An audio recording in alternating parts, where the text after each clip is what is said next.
pushing an agenda that's not rooted in facts and reality. They're trying to do their best with abortion, and wage gap, and all this other stuff to turn out female voters to vote for them. The Officer Tatum Show, weeknights at 8, right before Sean Hannity at 10 on AM 560. The Answer. Protecting and growing your retirement assets can be complicated. From asset and legacy protection to retirement income and extended care, you need a plan. Mark Kohler, host of Retirement and Income Radio, heard Sundays at 11 a.m., helps retirees in or near retirement protect their accounts from market volatility. Mark can help you create lifetime guaranteed, inflation-hedged income. Call Mark today at 844-619-SAFE. That's 844-619-7233. And listen this Sunday at 11 a.m. to Retirement and Income Radio. Can you read this email for me? Of course. Jeez, I wish they could do something for your eyesight. Ugh, me too. But you heard what they said. There's nothing we can do. When vision loss can't be corrected with glasses or surgery and hope seems lost, turn to Spectrios Institute for Low Vision. Spectrios doctors specialize in the treatment of vision loss related to eye diseases such as macular degeneration, glaucoma, and diabetic retinopathy. There is hope, supported by science with personalized rehabilitation plans, occupational therapies, and access technology at Spectrios. Talk to a patient service manager. They'll walk you through the program. Spectrios takes BCBS and Medicare insurance. They also have grants for qualifying patients and offer a Seeing is Believing children's outreach program. Go to spectrios.org, located in Wheaton in a building that says it all, the House of Hope. That's spectrios.org. Spectrios Institute, the head, heart, and eyes approach to better vision. Remember to keep Spectrios Institute, a 501c, in your estate or legacy planning.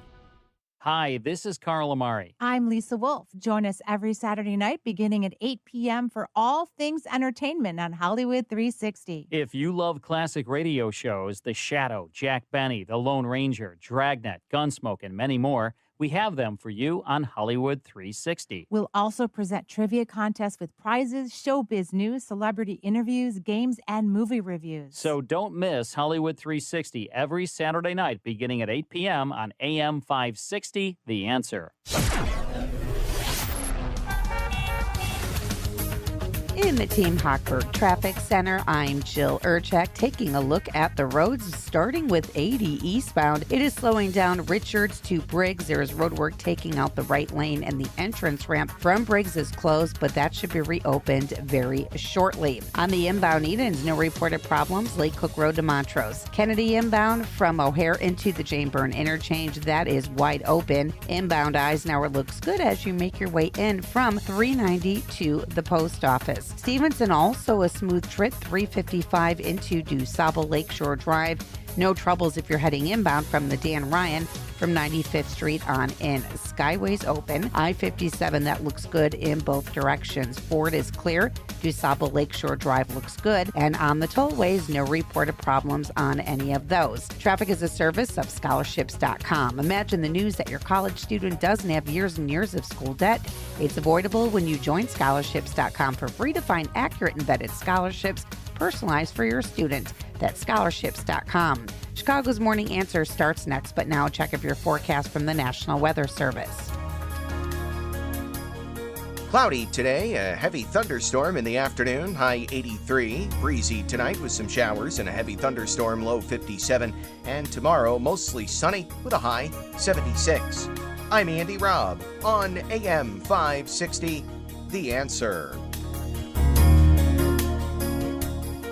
Admit it, this is the worst time of year to be suffering with joint pain. You can't enjoy outdoors like you used to. Hi, Amy Jacobson here, and if you're tired of achy joints, contact my friends at QC Kinetics before you agree to surgery, steroids, or medications. That's what tens of thousands of real-life patients around the country did, like Robert. Robert's a retired Marine and business owner. Robert had debilitating shoulder pain and couldn't take time away from work to have surgery. So he heard about QC Kinetics and how elite athletes were using these treatments for joint pain. Now Robert feels much better thanks to his treatments at QC Kinetics. And you know what? I'd love to talk about your success story next. So don't wait. Call QC Kinetics today. The consultation's free with Saturday appointments available. Call 312-809-5955. That's 312-809-5955. Again, 312-809-5955. This is a special alert to all Americans who own a vehicle with less than 200,000 miles, with an auto warranty about to expire or with no warranty coverage at all. Due to a decline in the economy, CarShield is announcing a low-cost, month-to-month vehicle protection plan that is now available to the public to save any driver out-of-pocket expenses on future auto repairs. Call now to find out how you can pay almost nothing for covered auto repairs. Yes, you heard that correctly. Pay almost nothing for covered auto repairs. Drivers who are covered will not have to pay for covered repairs again.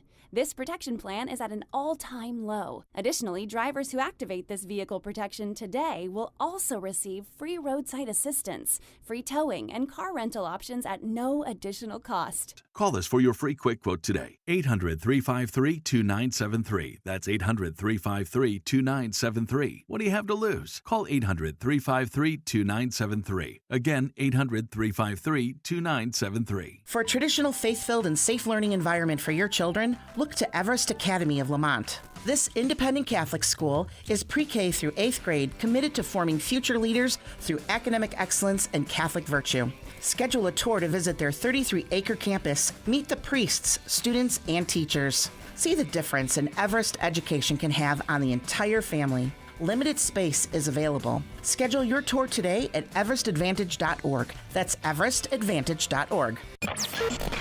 Wealth Health Radio. The biggest fears that people have is, do I have enough money to retire? Retirement doesn't have to be complicated. To make sure that you're going through retirement with confidence. Learn principles of income planning. There's a lot of different facets that you need to take into consideration when you're retiring. Tune into Wealth Health Radio with Joe Murphy, noon to 1 p.m. Sundays on AM 560. The Answer. Hi, this is Maria and Diane with the Del Bacchio Marchetti Group of App Properties Christie's International. We wanted to tell you why we placed number 9 in Illinois as the top producing real estate team and number 1 in Arlington Heights. In the past 9 years, we assisted 1,975 buyers and sellers achieve the American dream of home ownership, selling $720 million in real estate. If you are considering making a move, we can help you get the most value for your home in today's market. Maria and I have over 50 years of combined experience. We take a conservative approach in protecting your asset and will give you the direction and professional advice needed to achieve a successful transaction. Our pledge to you is to have your best interest at heart. So get the special attention you deserve with our white glove service from our city division to the suburbs. Contact us for a free, no-obligation market analysis at thedmregroup.com. That's thedmregroup.com. Information verification, MRED LLC, 2013 to 2022. Real Trends Large Teams 2022. Wake up and text.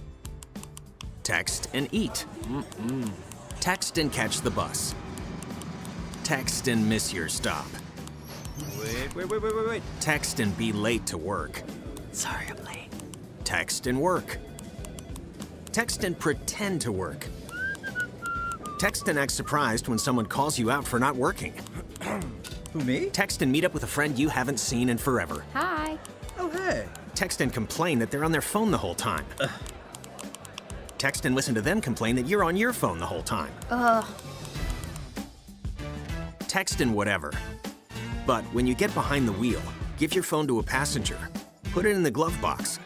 Just don't text and drive. Visit StopTextsStopWrecks.org. A public service announcement brought to you by the National Highway Traffic Safety Administration and the Ad Council. Our communities deserve to have their tax dollars spent efficiently. All over Chicagoland, there is an increased need for vital projects like wetland improvements, enhancing water quality, or stormwater mitigation to protect homes against devastating floods. Too often, public officials find themselves at the mercy of outside advisors when planning, budgeting, and building these projects. And let's face it, they rarely meet deadlines or budgets, leaving our communities vulnerable. There's a better way forward. Control Point Engineering. At Control Point Engineering, we're more than just civil engineers. We're champions of quality and efficiency with over 40 years of hands-on experience. Teaming up with Earthworks Land Development, we're breaking down barriers and streamlining processes. Say goodbye to disjointed partnerships and hello to seamless collaboration. From conceptualization to construction, Control Point Engineering delivers everything you need in one unified package, saving you time and money. Visit ControlPointLLC.com today to learn about our successful projects all across Chicagoland. Again, that's ControlPointLLC.com. Augustino's Rock and Roll Deli, a family-owned restaurant, a Chicago family favorite for over 40 years. Why? Because they're known for sub sandwiches the size of your forearm. No joke. Their 6-inch sub has more meat and cheese in it than any foot-long in an Irish neighborhood. These sandwiches are iconic, famous for their homemade Italian beef, meatballs, burgers, and, of course, delicious Italian subs loaded with mortadella, cabagol, salami, provolone, and their own secret sauce called Love Potion No. 9. This vinegar and oil dressing is famous on its own. Both Augustino's locations boast walls covered in authentic rock and roll memorabilia and artifacts, all celebrating their love for good old-fashioned rock and roll. Augie's is a feast for your eyes and your stomach. Dine in or carry out. Bring the family or the team. Plus, Augie's caters corporate meetings, parties, and celebrations. Don't make it yourself. Make it happen with Augustino's. Go to Augustinos.com for locations and menus. That's Augustinos.com. Matthew. Huh? Oh, sorry. It's okay. I just need you to listen to me. I know that a lot of times, Mom, it might not seem like I'm listening to you, but I am. I hear you. And what you say really does matter to me. I mean, let's be honest. No kid likes rules, but I get why we have them. I hear you, and I know it's because you care. All the talks we've had over the years, including what you've told me about not using alcohol and other drugs, they stick with me. And believe it or not, they really do make a difference, especially at times that matter most. Hey, want a drink? No thanks, I'm good. So thank you, Dad, for talking and preparing me for what's ahead. Thanks, Mom, for never giving up and always being my biggest fan. Thank you for letting me know what you expect, so I can try to meet your expectations. Thank you for talking. For more information about talking with your kids about underage use of alcohol and other drugs, visit underagedrinking.samhsa.gov. A great smile can make you feel happy and confident. So when you consciously conserve your teeth, that glowing smile will show through. At Best Dental Group, Doctors Economos, Gavalis, and their staff are ready to help you create that perfect look or maintain the one you have now. Along with general dentistry, Best Dental Group is a multidisciplined practice with an orthodontist, periodontist, and prosthetic specialists on site. They use the newest breakthroughs in dental technology, such as titanium implants, Invisalign clear braces, and laser treatments. Don't let fear get in the way. They can recommend sedation to make your experience as comfortable as possible. Best Dental Group is located in historic downtown Bartlett and is a multilingual office. Call 630-830-4930. That's 630-830-4930. Or visit bestdental.org. Best Dental Group, sharing your conservative values and helping you to conserve your teeth. Madame Giselle senses something big coming. Is it a career change? Everything looks wet. I'm gonna be a swim teacher. There's a roof. A swim teacher who also does roofing. No, the roof of your RV has a leak and it's ruining the furniture. Oh, that's okay. I'm covered by Progressive. But maybe I'm a swim teaching roofer who makes furniture. Customize your coverage with Progressive's Roof Protection Plus and be prepared for the unexpected. Progressive Casualty Insurance Company and Affiliates. Roof Protection Plus available for RVs less than 6 years old. $250 deductible applies to any claim. Balance of Nature supplements, changing the world one life at a time. The Fiber and Spice is a very effective product. There's no question. A product that is very reliable. It's a very good product. I swear by these. Probably the best products that I've ever used. I think they're just simply good for your body. Go to balanceofnature.com and get 35% off plus $10 off any additional sets as a preferred customer by using discount code BALANCE. Hi, it's Sean Thompson here. You know when you're at the mall and you go to those directory signs, the one that says you are here? Well, imagine that directory is a map of your preparation for retirement. Would you know where you are? My friend Tom Fortino at Alpha Wealth Group is offering you the opportunity to not only find yourself on that map, but also find the route toward a successful retirement. He calls it his retirement roadmap. You'll get an analysis of where you are right now, whether you're at risk if the market drops again, whether you're taking advantage of the latest tax changes, and much, much more. To get an idea where you stand on the road to retirement, call my friend Tom Fortino at the Alpha Wealth Group today at 630-934-1855. That's 630-934-1855. And ask for the retirement roadmap, or visit alphawealthgroup.com. And don't forget to listen to the Alpha Wealth Hour Saturday mornings right here on AM 560, The Answer at 9 a.m. Advisory services through Retirement Wealth Advisors, LLC, and SEC Registered Investment Advisor. Insurance and annuities offered through Alpha Wealth Group, licensed in Illinois. When it comes to vaping, the truth can get clouded. So let's make it clear. Vaping is not safe for kids, teens, or young adults. It's just not. Because vaping can put microscopic particles into your lungs. And dangerous things like metals and volatile organic compounds into your body. And nicotine, the same highly addictive substance found in regular cigarettes. Nicotine can harm a person's brain development through their mid-20s. Affecting learning, memory, attention, and impulse control, and priming the brain for other addictions. Vaping products also come in kid-friendly flavors that can make them appealing to youth. And many kids also use other drugs, like marijuana, in vaping devices. With appealing flavors, high nicotine levels, and lots of promotion on social media, many kids think vaping is harmless, but it's not. So talk to your kids about the risks of vaping, because when you talk, they hear you. For more information, visit underagedrinking.samhsa.gov. Over the years, Eric has built a great company. He's grown his business, increased his client base, and now has multiple locations. But there's one thing that Eric should be concerned about, and that's his network. While Eric's company has grown, his network evolved into a mess and has left him vulnerable to cyber attacks like ransomware that can fold up his business permanently. He thought his basic network that evolved from years ago was enough, but it's not just his server that's at risk. Cyber attacks affect the full infrastructure of a business, right down to customer data, employee devices, and even their smartphones. So Eric came to Turnkey to help protect his business, his team, and his clients. Thanks to Turnkey, Eric's network was overhauled and thoroughly secured, moving forward with real-time threat hunting protection. Turnkey has the solutions to protect your business. Want to build and improve your network? Turnkey can help with cutting-edge IT solutions. Start a conversation today.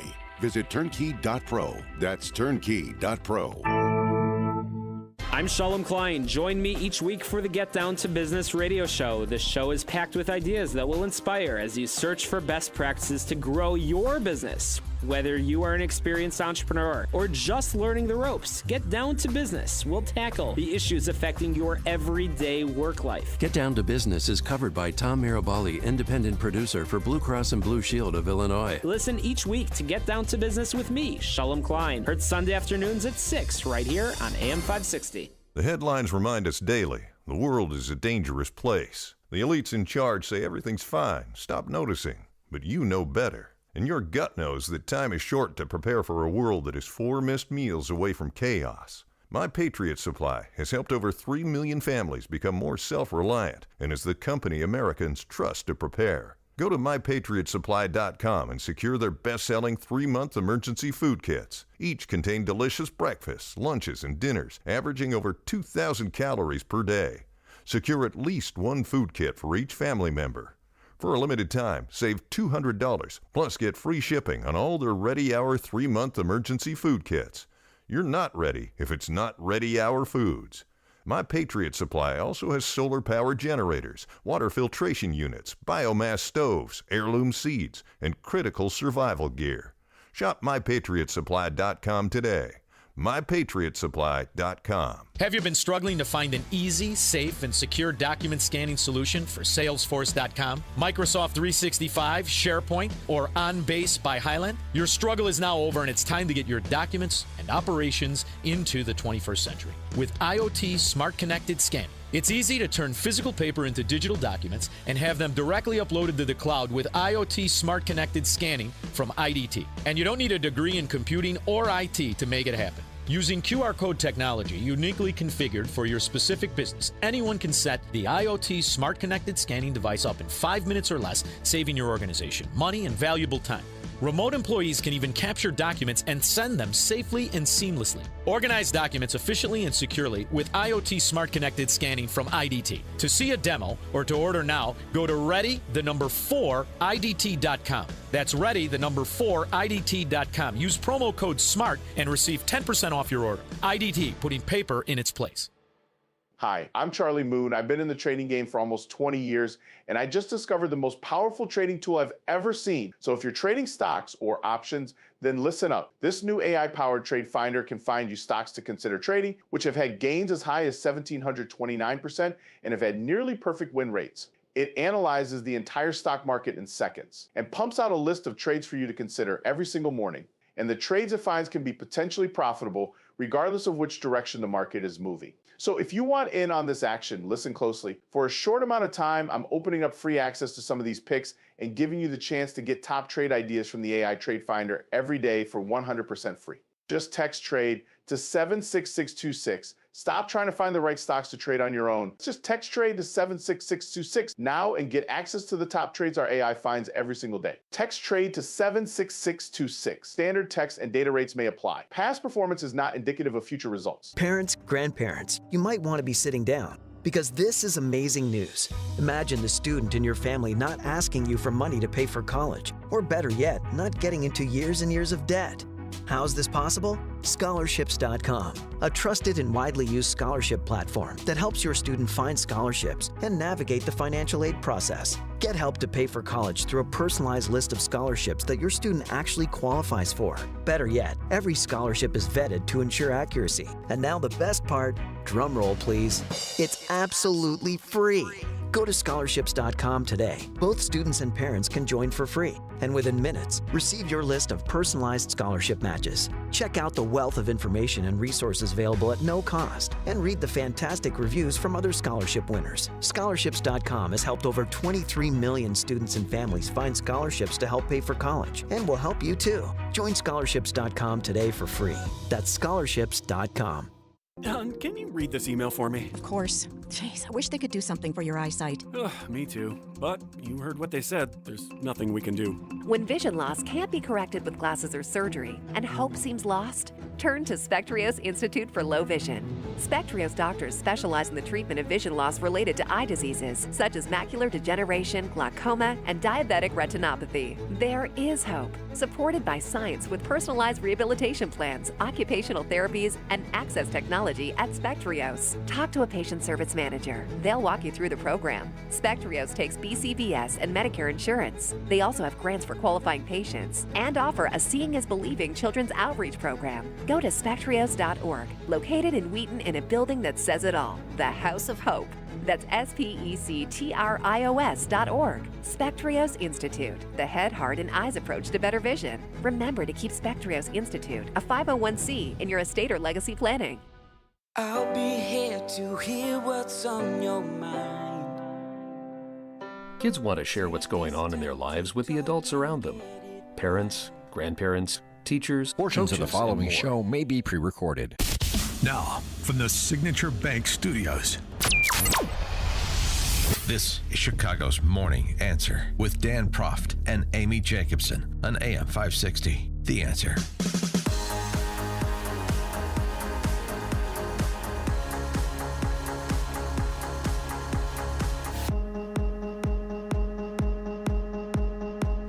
Top of the morning, Dan, and in for Amy this morning, Charles Thomas, former ABC7 political reporter. Charles. And good morning. Can't believe it's already Memorial Day weekend. We're right there.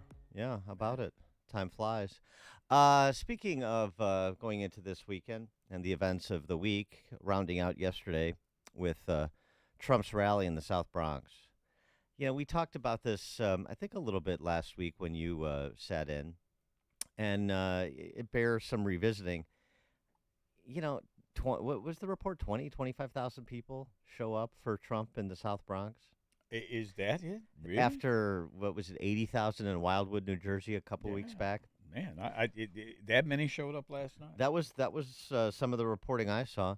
Yeah. What, you know, maybe we didn't get your view on this, but your perspective on Trump's staying power. I mean, 8 years into this act, if you will, and I don't say that pejoratively, but it's an act that everybody's seen. It gets updated with the realities of the day and the saliency of the particular matters of the day. But, you know, the staying power, the enthusiasm, the response to him, and particularly in places like the South Bronx. Thanks to lawfare, really. I mean, I think that if there were just one or maybe even two cases against Trump, I think people would pay more attention. But the fact that they filed so many criminal and civil actions against Donald Trump, it has revealed this as for what it is. which is basically a political ploy, and people aren't taking any of it seriously. And if anything, it has galvanized his support. How much of it do you think, you say if it was one case, say it was like a more esoteric case, like the classified documents case in Washington, D.C., would it have the same sort of pop culture interest, prurient interest, if I will, as Stormy Daniels' hush money case, porn star, disgraced attorney, it's in New York?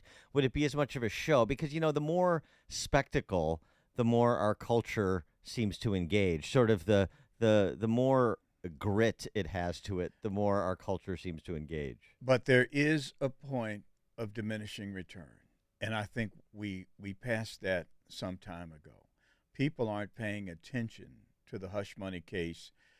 They look at the classified documents case, in particular in terms of how it's being treated with Trump as opposed to Biden. And I believe that people are looking at it for what it is, politics. It's not justice, and you can convict Trump on any of these cases, and I don't think it's going to affect the people who are going to vote for Donald Trump. Now, there are independents who I believe are going to swing this election, but they're going to be voting on issues other than these lawfare issues. Well, we ended the show yesterday with Michael Goodwin from the New York Post, and him basically saying, it was not novel, but he was more perhaps vociferous about it than other pundits have been, that this race right now is Trump's to lose, regardless of the outcome with the Manhattan trial. Is that your view? I think the debate coming up in June is going to speak volumes about this entire campaign. Why June? Why? Why would the president want to debate someone in June? Well, I think that it's not just Joe Biden's decision. I think this is a Democrat Party decision to do it in June. And if Joe Biden screws up as much as a lot of people think he will, I think that will be the impetus for really getting rid of him, because Joe right now wants another term, despite his own problems. He wants another term. But I think the party will see if he can pull this off in June. And they'll have enough time then before the convention to set up a replacement for him. Rich in Indian Head Park, you're on Chicago's Morning Answer. Hey, Rich. Yes, good morning, Dan. Good morning, Charles. Good morning. What I just wanted to say is I wanted to ask everyone out there to say a special prayer on Monday, Memorial Day, in honor of all of our military troops that served and protected our country. That's all I wanted to say.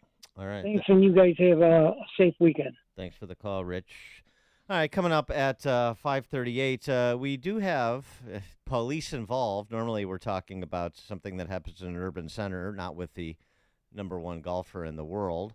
But new videos released in the Scottie Scheffler case that I want to go over, just because, he received some criticism for seeming to be promoting the idea that PGA Tour pros should be entitled to a different sort of justice system than the rest of us, and not what I said, honestly, but whether this is a case where you had an officer that was a bit too exuberant, and actually what Scottie Scheffler said about it, sort of a chaotic situation, and him generally being compliant with law enforcement, if that didn't turn out to be true based on what we see on these videos. We'll discuss that at 5:38. Now we check the headlines.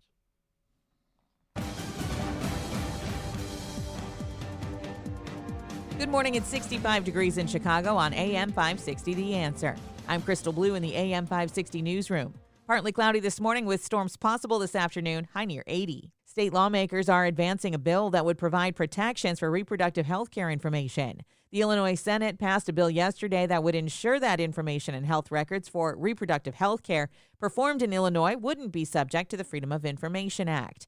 Local governments would also be banned from imposing civil or criminal liability against a person or provider who received reproductive or gender-affirming care in Illinois. The bill now heads to Governor Pritzker's desk. Illinois Attorney General Kwame Raoul is applauding state lawmakers for approving legislation that would increase accessibility to the Illinois Crime Victims Compensation Program.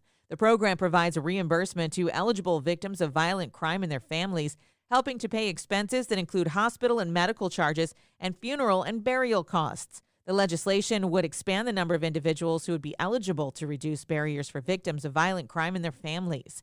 The measure now heads to the governor's desk. News is a service of Team Hochberg. They've helped thousands of AM 560 listeners with the best rates and service. Let Team Hochberg help you by visiting 56david.com or call 855-563-2843. That's 56david.com. Lower.com equal housing lender, NMLS 1124061. A check of the roads coming up in 2 minutes on AM 560 The Answer.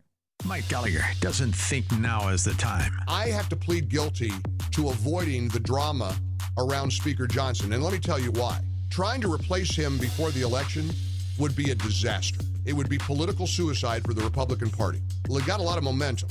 The last thing we need to do is have another fiasco of replacing Mike Johnson before the election. The Mike Gallagher Show, weekdays at 9, right before Dennis Prager at 11 on AM 560.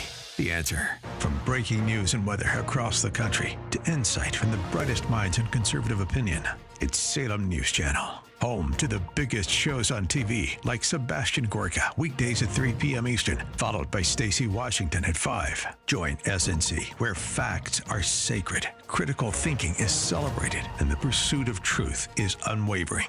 Watch Salem News Channel free now on Zumo Play. Learn more at snc.tv/Zumo. Is your IRS tax debt making you feel anxious? The professionals at Allies Tax Relief are ready to negotiate your fresh start. Call them now, 800-230-5174. In the Team Hochberg Traffic Center, I'm Jill Urchak taking a look at the roads. Let's begin eastbound on the Reagan, which looks good. Westbound slowing, though, on the on-ramp from the DeKalb Oasis. That is all due to road work, which should be picked up at 7 a.m. I-65 southbound sluggish, State Road 2 to the Kankakee River Bridge. Again, construction in the right lane, which is also slowing eastbound 8094 from the state line to Kennedy Avenue. On the inbound Edens, no delays. Lake Cook Road to Montrose. Kennedy moving quickly as you head in from O'Hare to downtown. Eisenhower also clear, 390 into the post office. Stevenson looks good, 355 into DuSable Lakeshore Drive. Trouble-free conditions along the Dan Ryan, Skyway, I-57 Ford, and DuSable Lakeshore Drive. All of those are clear. Traffic is powered by CharlesEquipment.com. Keeping the lights on when unexpected storms cause loss of power at your business. Get help quickly at CharlesEquipment.com. Chicago's Morning Answer continues next, but now check of your forecast from the National Weather Service. Cloudy today, a heavy thunderstorm in the afternoon, high 83. Breezy tonight with some showers and a heavy thunderstorm, low 57. And tomorrow, mostly sunny with a high 76. I'm Andy Robb on AM 560, The Answer. Parents, grandparents, you might want to be sitting down because this is amazing news. Imagine the student in your family not asking you for money to pay for college, or better yet, not getting into years and years of debt.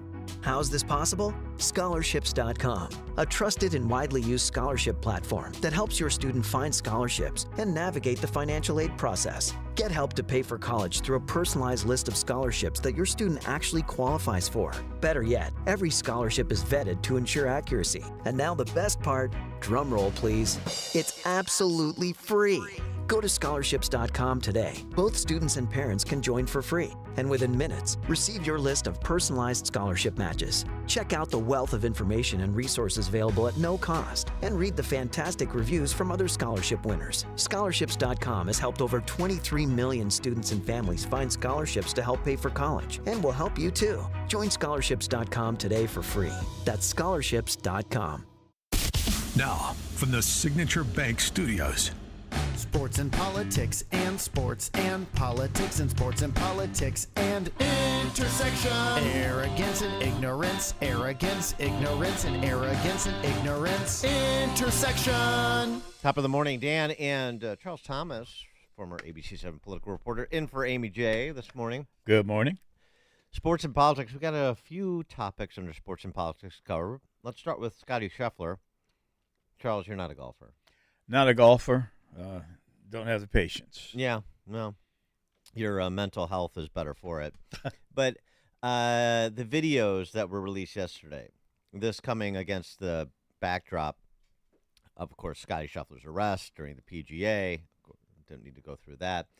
The allegation that Scheffler disobeyed a police officer's order and dragged a police officer 10, 15 feet. He had to be hospitalized, so on and so forth.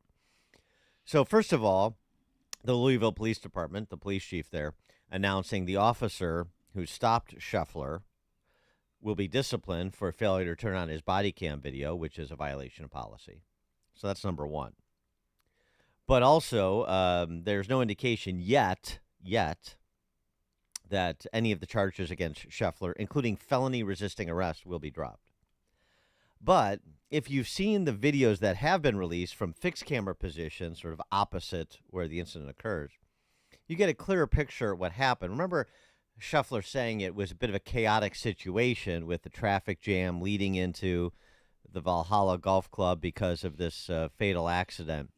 And one way in and traffic being backed up for an hour as these tour pros were trying to get to Valhalla to make their tee times for day two of the tournament. What you see from the fixed camera, the reverse angle, is Scheffler sort of turning off into the entrance of the club, and the officer sort of not from very far away, but chasing him down. And it wasn't T.J. Hooker, like he jumped on the hood of the car because a reckless Scottie Scheffler was,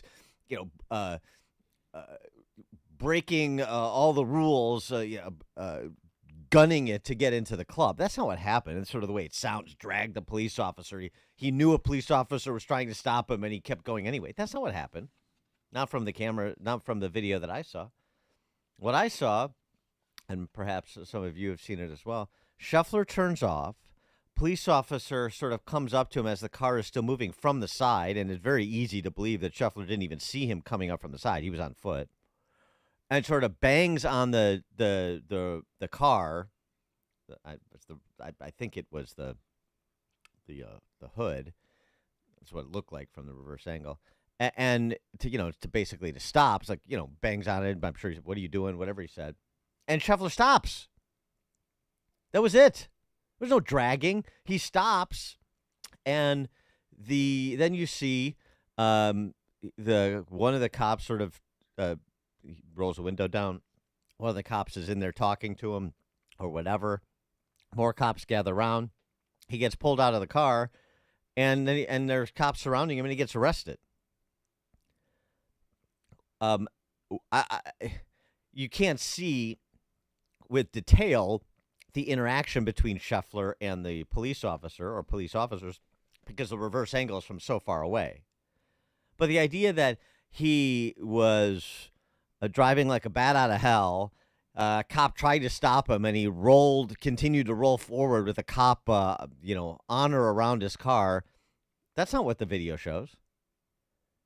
And so where they get felony resisting arrest, or frankly any other even moving violation, is beyond me. It seems to me from watching it that what Scottie Scheffler described was accurate, and that Scottie Scheffler, from, again, just the video from admittedly a distance, complied, that there's no case here, and that what you had is sort of what I intimated you might have, is a police officer who was a little over-exuberant in trying to monitor traffic, and again, a little bit less detail-oriented than he should have been, recognizing courtesy car, player's badge, golf club, PGA tournament. All of these things were knowns. You can piece this case together.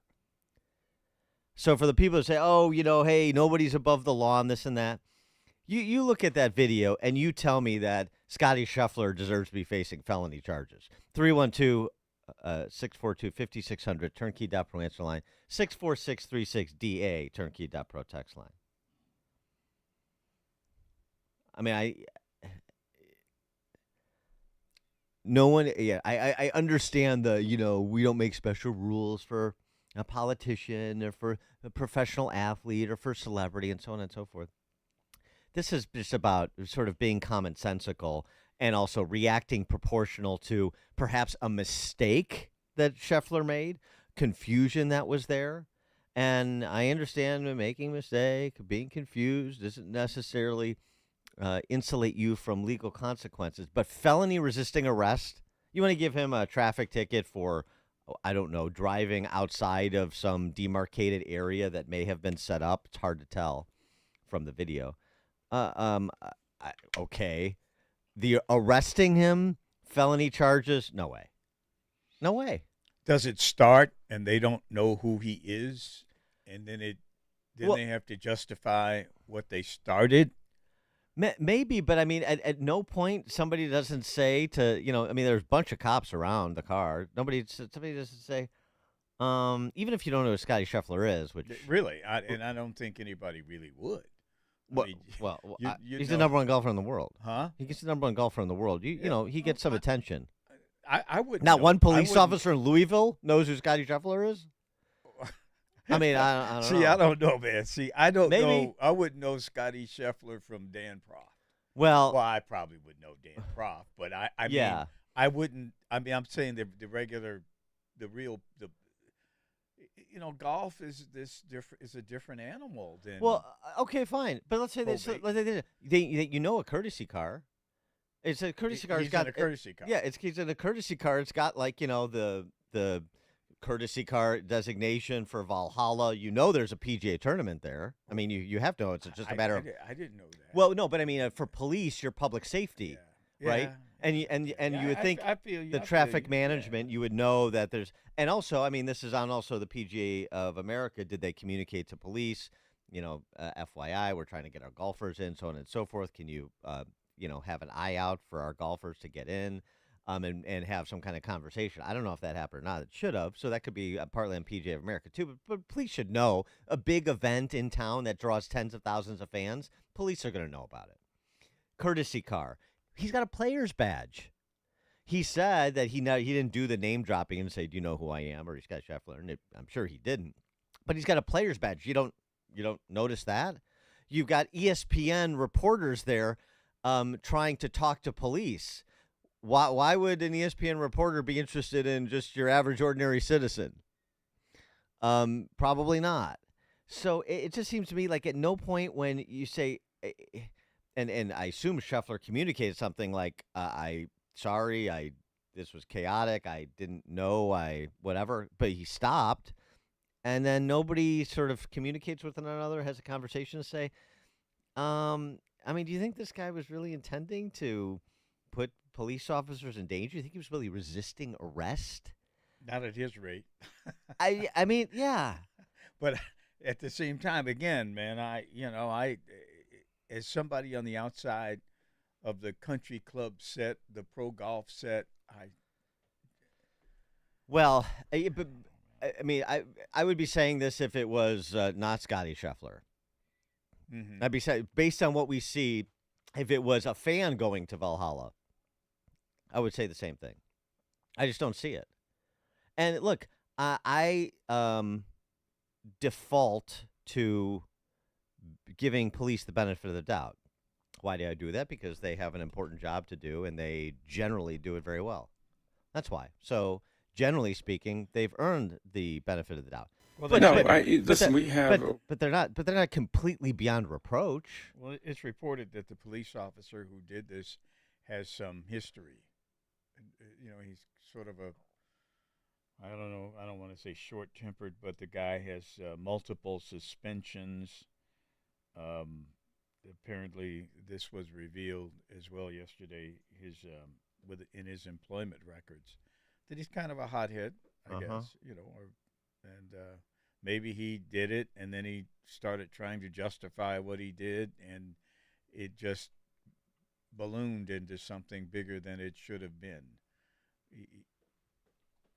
Yeah, and by the well, right. This was my intuition, and it's turning out to be correct. And you also have a report that some of Louisville's top police officials have expressed concern over the severity of the charge against Scheffler. Multiple officials agreed felony assault charge is excessive, according to a source that spoke to CNN. Well, I mean, CNN, here we go. So we have to take that into consideration. They don't deserve the benefit of the doubt. But let's just for the sake of discussion say it's true. So, now we're talking about police privately saying, yeah, this is not felony assaulting an officer, resisting arrest. This is ridiculous. But what if this guy, his name was not Scottie Scheffler, and he was just a fan or whatever who did the same thing? And this happens a lot. I mean, cop has a bad day, he. Well, are you saying like the reverse, like the fact that he is a celebrity, that he is this rich, internationally known athlete, that it's like, oh, you think you're. I mean, even if you don't say it, it's just they have the attitude of you think you're so good, you think you're better, you think you can do whatever you want. I'm going to show you. Yeah, right. Because there's that element to it. Yeah, absolutely. Well, anyway, we'll see. I mean, Scheffler's, back for a status hearing in the beginning of June, and based on what's come out and this reporting, like I just mentioned, and like you just mentioned, Charles, boy, it's hard to see Scottie Scheffler doing the 10-year stretch they were talking about. Scottie Scheffler could go away for 10 years with the charges he's facing. I mean, let's get real here. Let's get real. And we talked to somebody too. We had a retired police officer call in when we were discussing this the other day, saying, this sort of like jumping on the hood or banging on the hood, that sort of thing, a moving vehicle, you don't do that. So, it is possible that police can, they're human beings too. They can make mistakes. They can overreact. And this has all the indications of just such a case. Tony in Downers Grove, you're on Chicago's Morning Answer. Well, Dan, it would have been really fun if it would have been Tony Finau that got stopped. Well, I wonder what the reaction would have been then. Oh yeah, right. It would have been a golfer of color you're mentioning, right? Yeah, or Tiger. I didn't know who Tiger Woods was. All right, I got another sports and politics. We'll leave that alone. The Scottie Scheffler thing, unless people want to opine on it, you're welcome to. 312-642-5600, Turnkey.pro answer line. Caitlin Clark.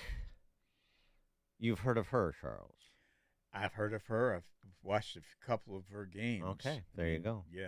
Right. Amazing. She is getting people who would never otherwise watch women's basketball to watch women's basketball. Like me? Yeah, I even watched the championship game against South Carolina, some of it, because I had to, see how she performed in the clutch there. Pretty well. Anyway, she's in the WNBA now, and she's getting all kinds of endorsement deals, and she's getting a lot of ink, and she's drawing a lot of fans. And you would think that her colleagues in the WNBA would be happy about that. More fans, more attention means more money, more opportunity for them, too. Mm-hmm. Not everybody. There's a lot of grumbling about her popularity being problematic. And this is coming from sort of the usual places, the Jameel Hills of the world. And, somebody who is quickly rising the ranks for saying the dumbest things on television to a mass audience. And that's this Sunny Hostin character on The View, this show for man-hating shrews. Here's what Sunny Hostin had to say about Caitlin Clark's popularity, and it's a sentiment that's being echoed around identitarian circles. Caitlin Clark is bringing this money, these sponsorships, we hope, into the league, and other players will benefit from it. But I do think that she is more relatable to more people because she's white, because she's attractive. And unfortunately, there still is that stigma of against the LGBTQ plus community. 70% of the WNBA is black. A third of the players are in the LGBTQ plus community. And we have to do something about that stigma in this country. I think that people have a problem with basketball playing women that are lesbian. Is that man? Talk about a setup. Talk about an assist for. Anyway, Caitlin Clark attractive. I don't know if I'd go that far. That's a little bit of a stretch for me. But hey, eye of the beholder. So the reason Caitlin Clark is popular is because she's a straight white male, and that's a problem for women of color who are lesbians. Charles. The lesbian piece, I can't really speak to that, but the race hustlers, they're everywhere. And the media managers, the people who run corporate media, allow them to hustle the race issue. And it sells. At least they think it sells. But it also is destroying the fabric of the country when you raise it every stinking time, and you basically have devalued the word racism, or that somehow Caitlin Clark is being rewarded because she's white. She scores a lot of baskets. I mean, she has a 3-point shot that, at least in the women's game, the women's game, I mean, is legendary. It's like Steph Curry. Absolutely. In the women's game. And she has brought a lot of people to the game. Yours truly. I mean, I watched, like you did, I watched the semifinal and the final of the women's basketball tournament. In fact, my wife, the biggest problem with women's basketball right now are women. They aren't watching it. They don't care. In fact, my wife looked at me in a disgusting way. I was watching the game. She said, "You're watching women's basketball now?" Mm-hmm. I'm going like, "Yeah," and she said, "Oh my God, now I got to deal with that." She probably thought you were just watching for the lesbians. But I mean, at any rate, I mean, I think that what she's done to the game, for the game, is good. I mean, because again, the rating. In fact, I think the Sky, the Chicago Sky, which is the women's basketball team here, sold out. I think it was last night. They had a sellout crowd. I did? Against the New York Liberty. I think that's who it is. Huh. But they had a sellout crowd. And it's amazing what has happened since Caitlin Clark has started playing the game. Here's what Charles Barkley said about this sniping at Caitlin Clark. By the way, I think she's handled herself very well. I haven't paid, detailed attention to everything she said, but she seems to have sort of stayed out of the fray, stayed above it, and just letting her play on the court do the talking. And she's a great basketball player. And, to again have to suffer the slings and arrows of the race hustlers, as you said, the identitarian crowd, because of immutable characteristics is, it's a sad commentary on our culture. Here's Barkley. You women out there, y'all petty, man. Y'all should be thanking that girl for getting y'all ass private charters. All the money and the visibility she's bringing to the WNBA. Don't be petty like dudes. Listen, what she's accomplished, give her flowers. If you think about Dan, think about it. If people, these media people, did not talk about it so much, nobody else would. Nobody else would. I mean, you might hear the sniping and but I mean, part of that is those players have also been socialized by our culture through, their collegiate, I'm sure through K through 12, and then through their collegiate careers too, that you're part of a marginalized community. You don't have the same opportunities. You are victims of discrimination and all these things too. And so it hardwires your brain. I mean, we know this, that if you tell somebody for long enough, especially in their formative years, that they're a victim, that there are these oppressors, and you're a member of the oppressed, they start to incorporate it. Hey, I worked in mainstream media for 44 years. People would say things to me that I would never put on television. Because, number one, it was irrelevant to what was going on. And number two, we just had a certain bar that we respected. We just didn't get into it unless it absolutely was relevant to the story. Now, every time they get into it, it's all about race. It's all about identity. What do you identify as? If someone was a homosexual and they were a great basketball player, and I knew that they were, I didn't report that. That wasn't relevant. Coming up at 6:06, we'll turn our attention to the border. You're going to want to hear this rather illuminating interview that Bill Maluzhin did with a Turkish immigrant. It is now 6 a.m., AM 560 WIND. A red incursion into blue territory. I'm Dave Anthony, Fox News. Former President Trump rallied in the Bronx. Thank you, everybody. In New York City. What a crowd. It's his first major campaign event in New York in 8 years, drawing an estimated 25,000 supporters when only 3,500 were initially expected to attend. The former president was met with cheers and excitement from supporters as he vows to cut taxes and turn New York City around. Fox's Brooke Singman. Former President Trump tells Fox he went to the Bronx because... I love the people. They're incredible. They're energetic. They're entrepreneurial. And they're going to save New York. But not everyone who showed up was a Trump supporter. There was a Trump's Not Welcome in the Bronx counter rally in the strongly Democratic area. The former president has lost 2 more appeals related to his New York criminal trial. Closing arguments are Tuesday. Israel's army went into Gaza and found the bodies of 3 more hostages Hamas killed and took in the October 7th terror attack that triggered the war. 42-year-old Hanan Yablonka was from Tel Aviv. He was a father of 2. 30-year-old Orion Hernandez Radu was a Mexican-French tourist, and he was at the music festival with his girlfriend, Shani Luke, whose body was found just last week. And 59-year-old Mikhail Nissenbaum lived in nearby Sderot. He was an Israeli-Brazilian dual citizen and a father as well as a grandfather. Fox's Alex Hogan. 3 American troops were injured, 1 critically working at the floating pier the U.S. built to deliver more humanitarian aid to Gaza civilians. In Papua New Guinea, the South Pacific island nation, which lies just north of Australia, one village has been completely buried, with video showing locals pulling out bodies from under rocks and trees. While current estimates put the number of dead above 100, villagers say the true figure could be much higher. Fox's Jonathan Savage on a landslide. America's listening to Fox News.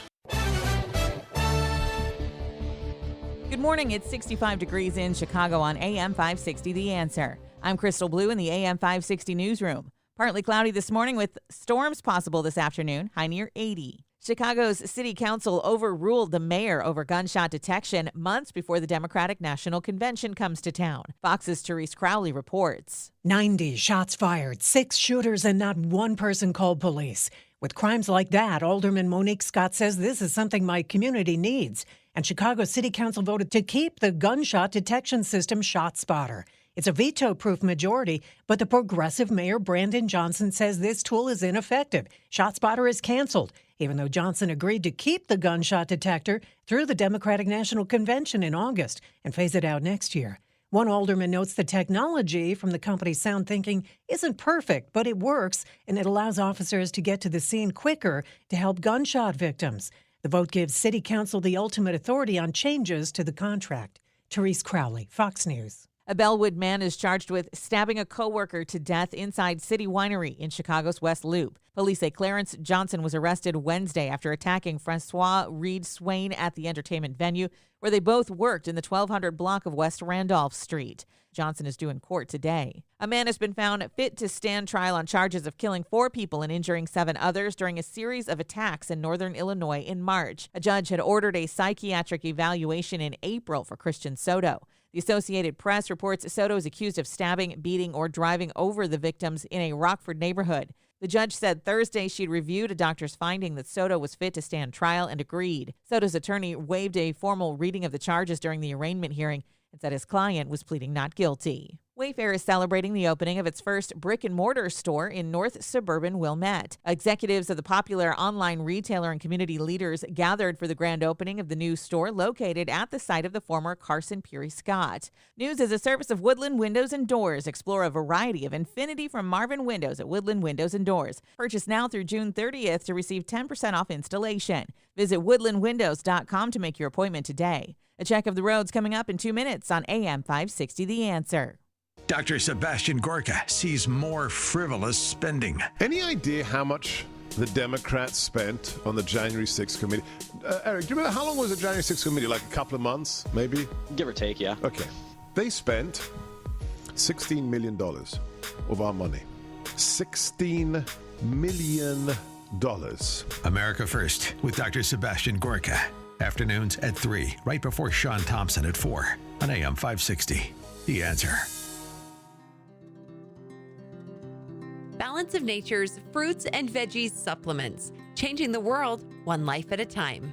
It is absolutely the best product we've ever used. No question. I would take it daily. You just woke up in the morning and felt great. Well, I'm in my 90s.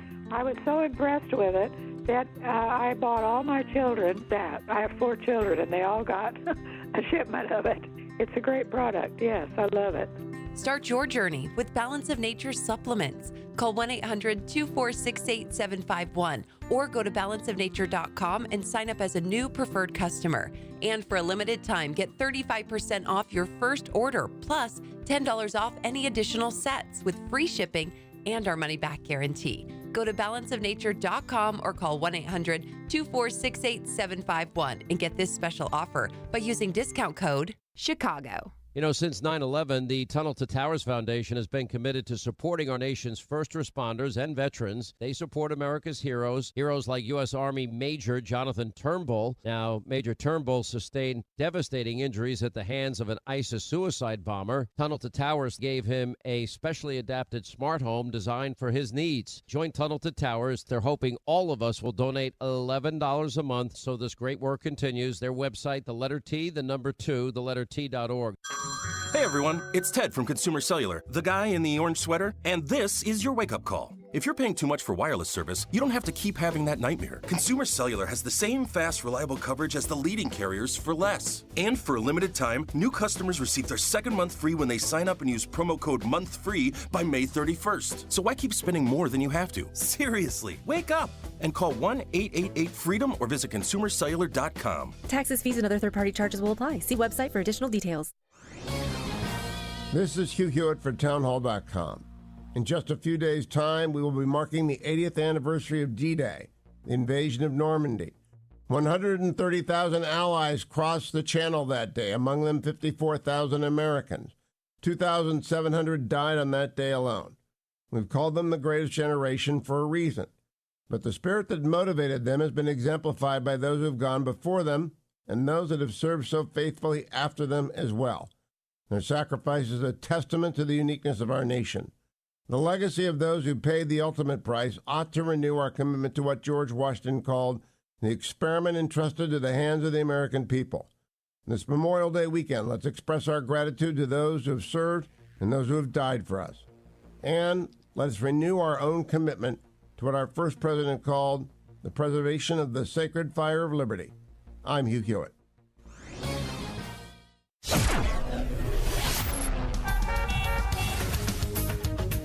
Rockford Traffic Center, I'm Jill Urchek. Taking a look at the roads inbound Edens. Looks good. The Kennedy's starting to back up just a bit central to Montrose. 21 minutes in from O'Hare to downtown. On the inbound Eisenhower, that is wide open so far, 390 into the post office. Stevenson slowing just a bit at 28 minutes from 355 into DuSable Lakeshore Drive. Dan Ryan, 13 minutes now, 95th on in. That's tight 79th to 71st Street. Express lanes are slowing down Pershing to the Stevenson. Skyway's fine, 57 looks good.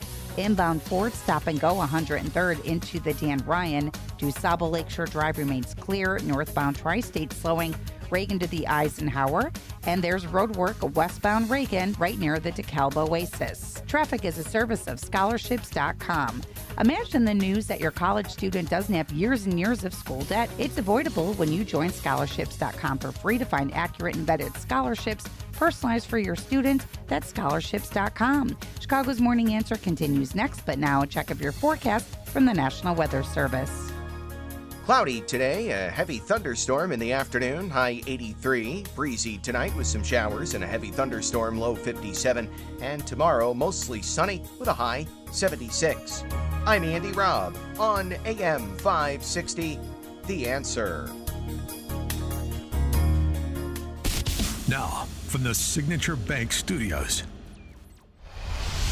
This is Chicago's Morning Answer with Dan Proft and Amy Jacobson on AM 560. The Answer.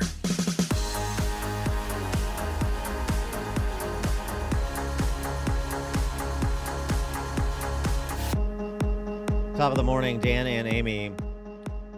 Boy, Amy? Well, Dan and Amy, but Amy's got a little deeper voice today because Charles Thomas, ABC 7 political reporter, is sitting in for Amy. Hey, man, be careful. You don't know, man. I may have had some... Charles Thomas is now Amy Thomas. He's changed his identifier. Hey! All right, Charles. So, KJP, the White House spokeswoman, there's not necessarily a high bar for White House spokeswomen. I mean, we've had some very good press secretaries and we've had some real dolts. But she may be the dumbest one we've had yet. She just doesn't understand anything about the topics that she is tasked to cover. And I know you're there just sort of to repeat the administration position, and ostensibly you're communicating with the president and a team, say, here's what we're going to say about this, or here are the parameters we'd like you to stay in between, and so forth. But she just has no sort of ability to think on her feet because she has no command of any of the topics she's discussing. Well, come on. I mean, in her defense, yeah, think about who she's working for. Well, I get it. I mean, but you could still do better. She walks herself into almost as many rhetorical buzzsaws as Biden and Kamala do.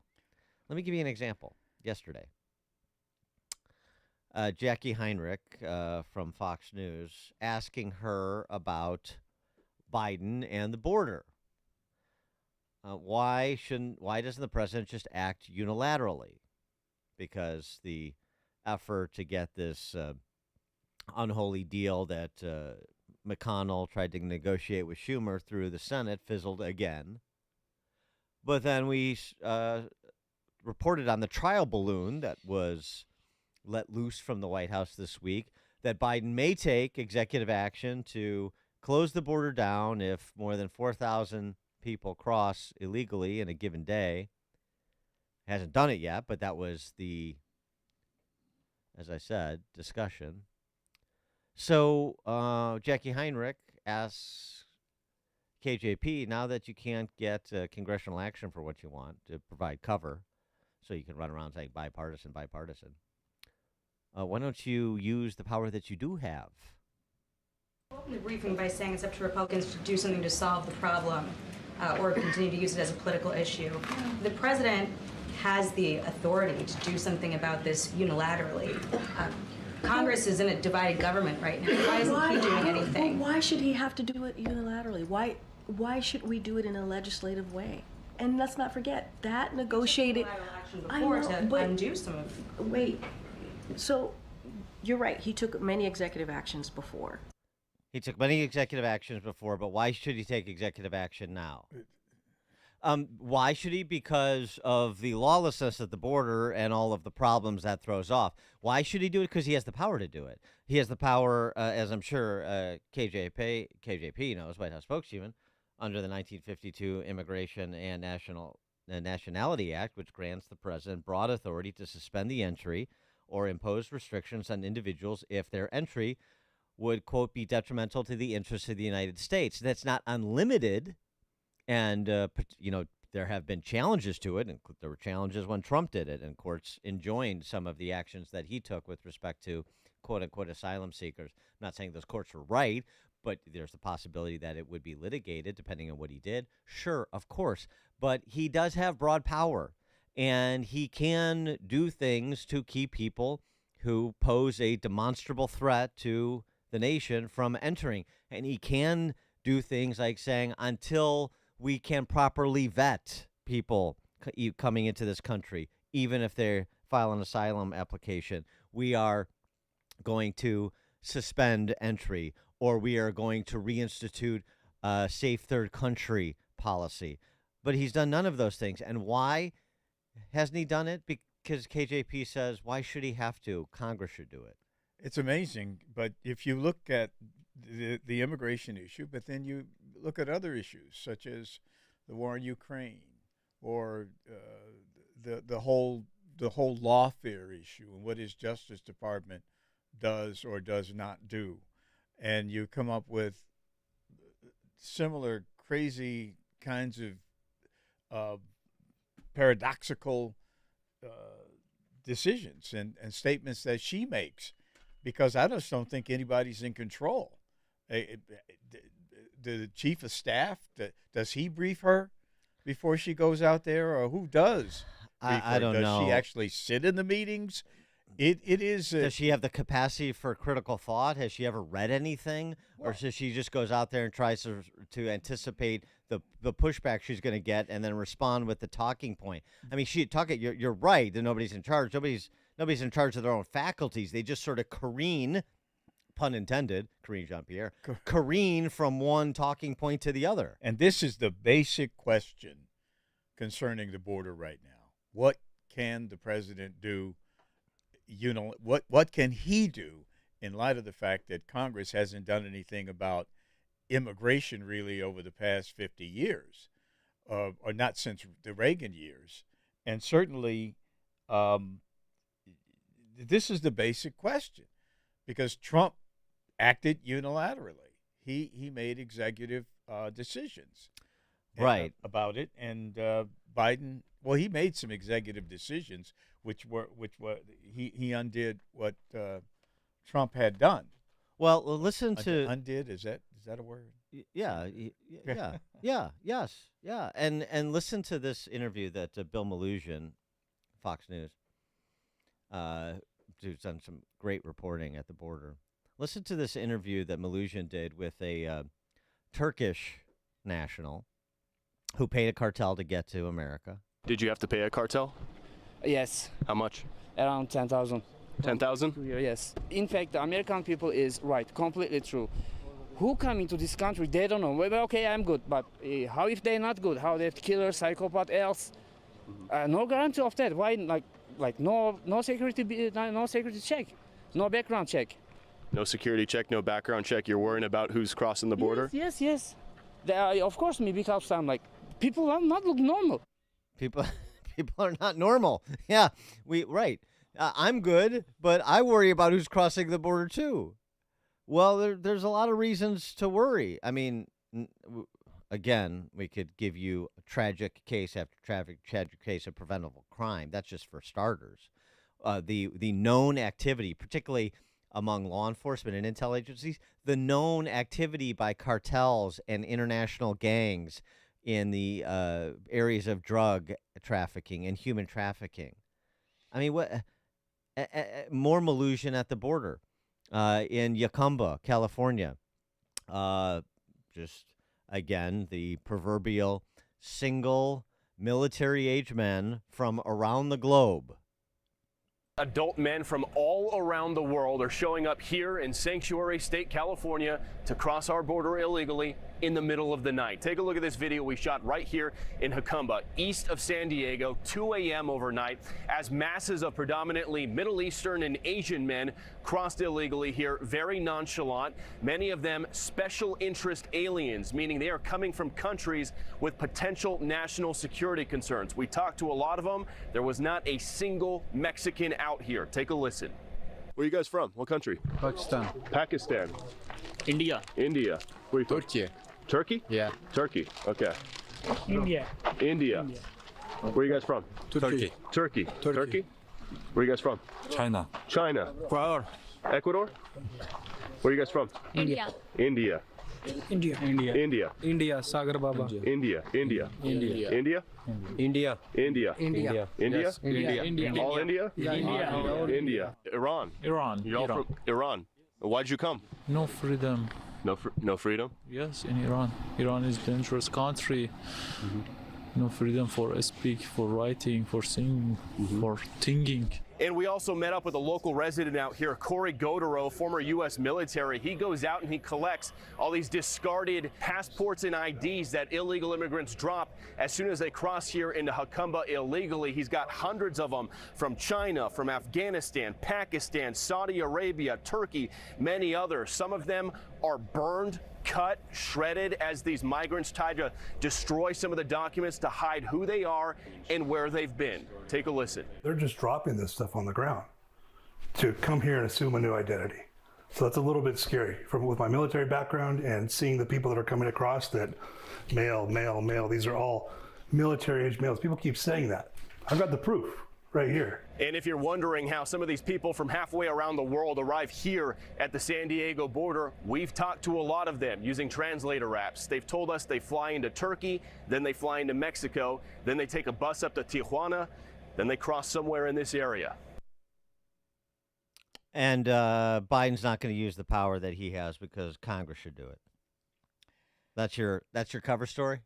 No, I think Bill Malugin, he should be given an award for his work over these past couple of years. It's been amazing. I watch him in awe.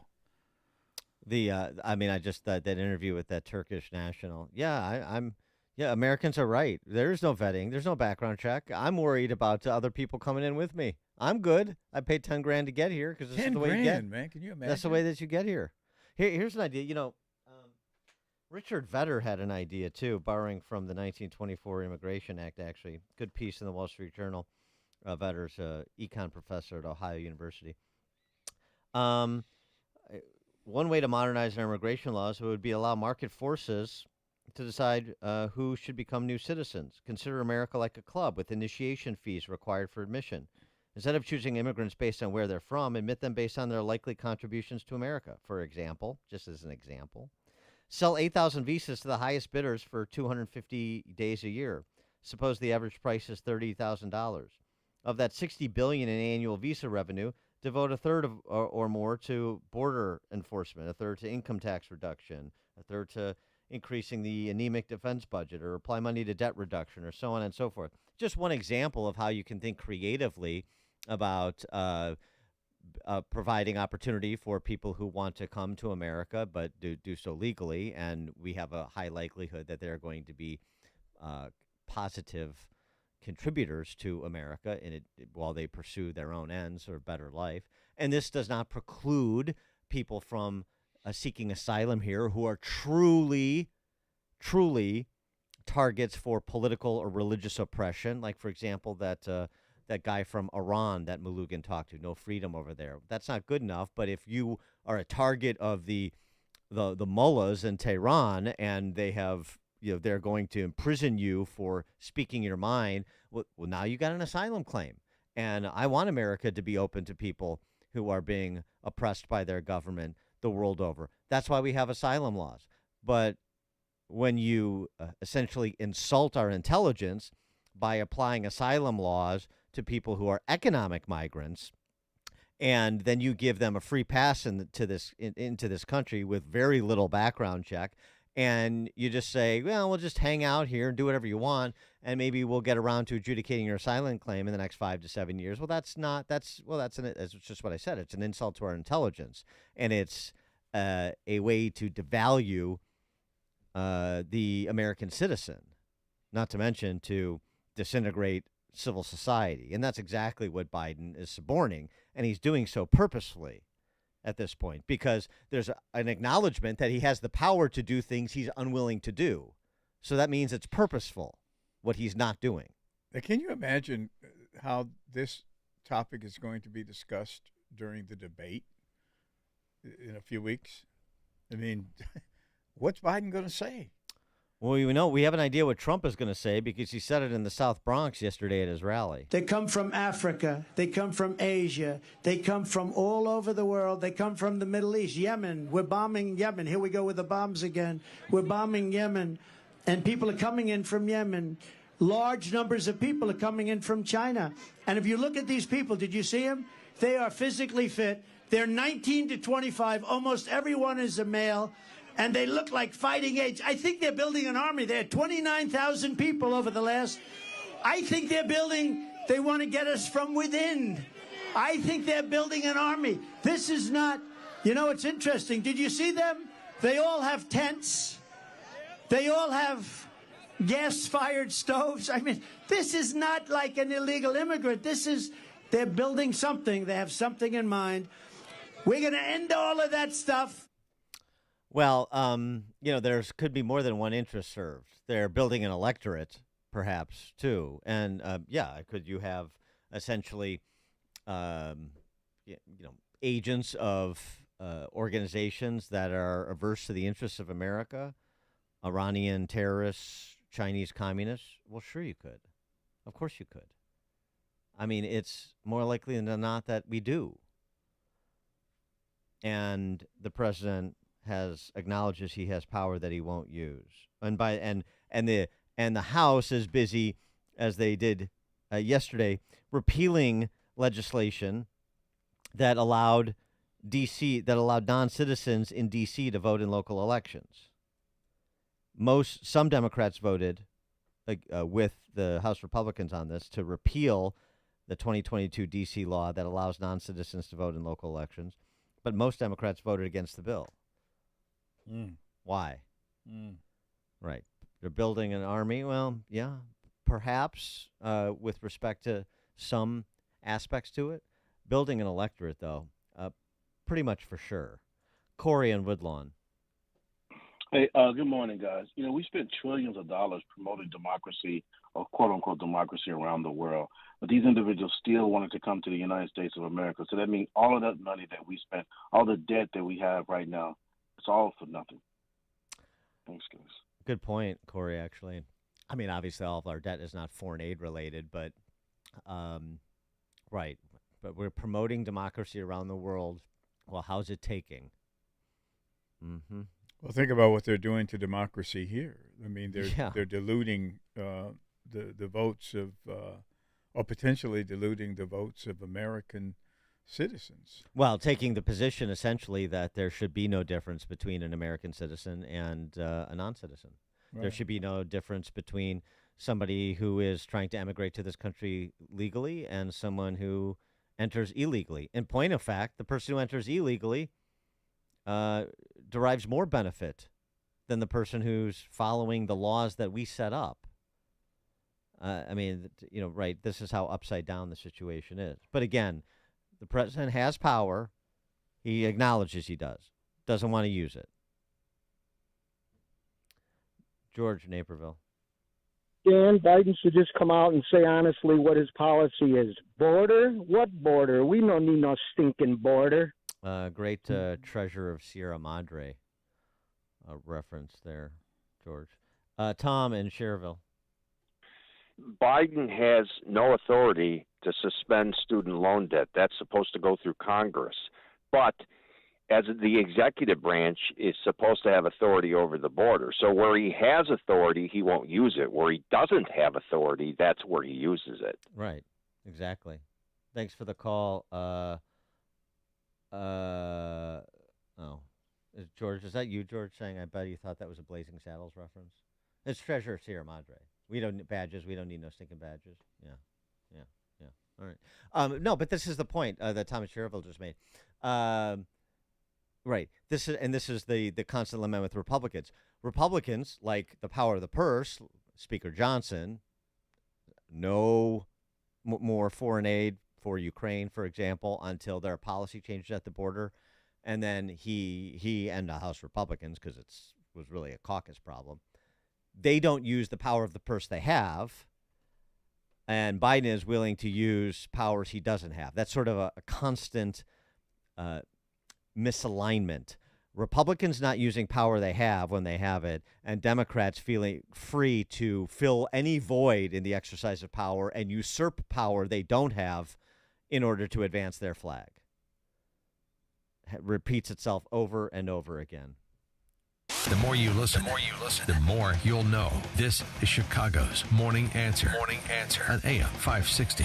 The Answer. Have you been struggling to find an easy, safe, and secure document scanning solution for Salesforce.com, Microsoft 365, SharePoint, or OnBase by Highland? Your struggle is now over, and it's time to get your documents and operations into the 21st century. With IoT Smart Connected Scanning, it's easy to turn physical paper into digital documents and have them directly uploaded to the cloud with IoT Smart Connected Scanning from IDT. And you don't need a degree in computing or IT to make it happen. Using QR code technology uniquely configured for your specific business, anyone can set the IoT Smart Connected Scanning device up in 5 minutes or less, saving your organization money and valuable time.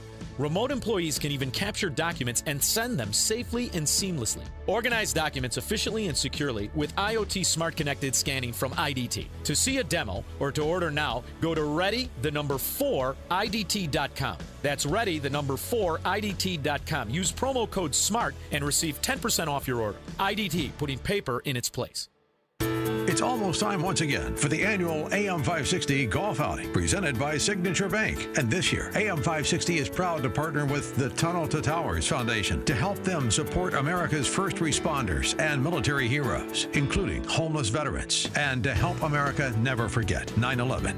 This year, our golf outing is happening on Wednesday, June 19th at McRae Memorial Golf Club in Barrington. When you purchase a foursome to join us, you'll enjoy a full day of golf, meals, an awards reception, and a silent auction. And if you're a business owner, when you purchase a foursome, you'll also receive an AM 560 marketing package, which includes 25 one-minute commercials between 5 a.m. and 8 p.m. and a free digital marketing analysis. And we also have twosomes available in addition to foursomes. Reserve your foursome today at 560theanswer.com/golf. That's 560theanswer.com/golf. Sponsored in part by Control Point Engineering, Waukegan Roofing, and by Crosscom Public Adjusters. Hi, I'm Charlie Moon. I've been in the trading game for almost 20 years, and I just discovered the most powerful trading tool I've ever seen. So if you're trading stocks or options, then listen up. This new AI-powered trade finder can find you stocks to consider trading, which have had gains as high as 1,729% and have had nearly perfect win rates. It analyzes the entire stock market in seconds and pumps out a list of trades for you to consider every single morning. And the trades it finds can be potentially profitable regardless of which direction the market is moving. So if you want in on this action, listen closely. For a short amount of time, I'm opening up free access to some of these picks and giving you the chance to get top trade ideas from the AI Trade Finder every day for 100% free. Just text TRADE to 76626. Stop trying to find the right stocks to trade on your own. Just text TRADE to 76626 now and get access to the top trades our AI finds every single day. Text TRADE to 76626. Standard text and data rates may apply. Past performance is not indicative of future results. AM 560, The All Answer. right, coming up at 6:36, the Dickensian named Northwestern University President Michael Schill before a House committee yesterday. How did he hold up?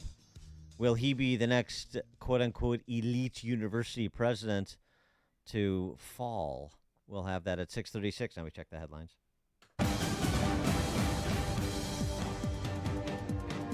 Good morning. It's 65 degrees in Chicago on AM 560, The Answer. I'm Crystal Blue in the AM 560 newsroom. Partly cloudy this morning with storms possible this afternoon, high near 80. A death investigation is underway after a man's body was recovered from Lake Michigan near Kathy Osterman Beach on Chicago's north side. Police say the recovery was made yesterday in the 5600 block of North DuSable Lakeshore Drive. The man was the fourth person in the last week to be pulled from a waterway in the city. Area beaches officially open today. It looks like some downtown Chicago aldermen have more to say concerning marijuana dispensaries in their wards. The city council approved a measure yesterday that requires dispensaries looking to open in the Loop to get zoning changes approved by the city council. Previously, they would have to get the green light from the city's zoning board of appeals. The ordinance would also allow downtown dispensaries to be located 500 feet from a school, unlike the rest of the city. The schedule for the 2024 Lollapalooza is out. The 4-day music fest in Chicago's Grant Park is set for August 1st through the 4th. The opening night headliners are Tyler, the Creator, and Hozier. Other performers throughout the event include SZA and Blink-182. This year marks the 20th anniversary of Lollapalooza. Tickets are on sale now. News is a service of Team Hochberg. They've helped thousands of AM 560 listeners with the best rates and service. Let Team Hochberg help you by visiting 56david.com or call 855-563-2843. That's 56david.com. Lower.com Equal Housing Lender, NMLS 1124061. A check of the roads coming up in 2 minutes on AM 560 The Answer.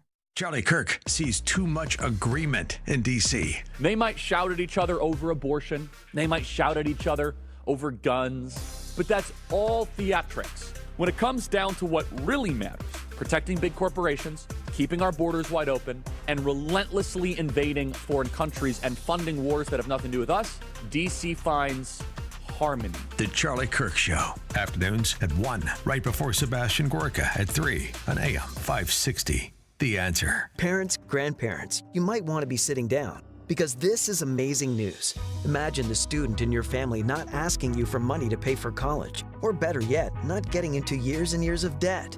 How's this possible? Scholarships.com, a trusted and widely used scholarship platform that helps your student find scholarships and navigate the financial aid process. Get help to pay for college through a personalized list of scholarships that your student actually qualifies for. Better yet, every scholarship is vetted to ensure accuracy. And now the best part, drum roll please, it's absolutely free. Go to scholarships.com today. Both students and parents can join for free. And within minutes, receive your list of personalized scholarship matches. Check out the wealth of information and resources available at no cost. And read the fantastic reviews from other scholarship winners. Scholarships.com has helped over 23 million students and families find scholarships to help pay for college. And will help you too. Join scholarships.com today for free. That's scholarships.com. In the fast-paced rhythm of life, where demands can be relentless and time is precious, prioritizing your well-being can be hard. Not to worry. Balance of Nature fruits and veggies supplements are convenient and easy to add to any schedule. Paired with eating more fresh produce, regular exercise, and a positive mindset, Balance of Nature fruits and veggies supplements can help you keep your rhythm. Whether it be excelling in your day-to-day or just living in the moment, start your journey with Balance of Nature supplements. Call 1-800-246-8751 or go to balanceofnature.com to get 35% off your first order as a preferred customer with free shipping and our money-back guarantee. That's 1-800-246-8751. Go to balanceofnature.com or call 1-800-246-8751 and get this special offer by using discount code CHICAGO. Download the free Upside app to earn real cash back every time you buy gas. Use promo code EARN for an extra 25 cents per gallon on your first fill-up. That's promo code EARN. In the Team Hochberg Traffic Center, I'm Jill Urchak taking a look at the road, starting to slow down just a bit inbound Eden, 17 minutes, Lake Cook Road to Montrose, Kennedy inbound at 28, O'Hare into downtown. If you're going inbound on the Eisenhower, 30 minutes to get from 390 into the post office. Stevenson tight at 28, 355 into DuSable Lakeshore Drive. Speaking of the Ryan, 20 minutes, 95th on in, express lanes tight, 43rd to the Stevenson. Outbound 57 at 167th, an accident off to the side. It still looks good along DuSable Lakeshore Drive, but the Tri-State northbound, that is tight Roosevelt to the Eisenhower due to road work, and also heavy westbound Reagan near the DeKalb Oasis with roadwork. This report is sponsored by Mattress Firm. Mattress Firm's Memorial Day sale is here. Get a Sleepy's Queen mattress at the lowest price ever, just $89.99. This deal ends Tuesday, so don't wait. Visit Mattress Firm and save over 60%. In-store pickup only while supplies last. Find your nearest one today. Chicago's Morning Answer continues next, but now check of your forecast from the National Weather Service. Cloudy today, a heavy thunderstorm in the afternoon, high 83. Breezy tonight with some showers and a heavy thunderstorm, low 57. And tomorrow, mostly sunny with a high 76. I'm Andy Robb on AM 560, The Answer. Now, from the Signature Bank Studios.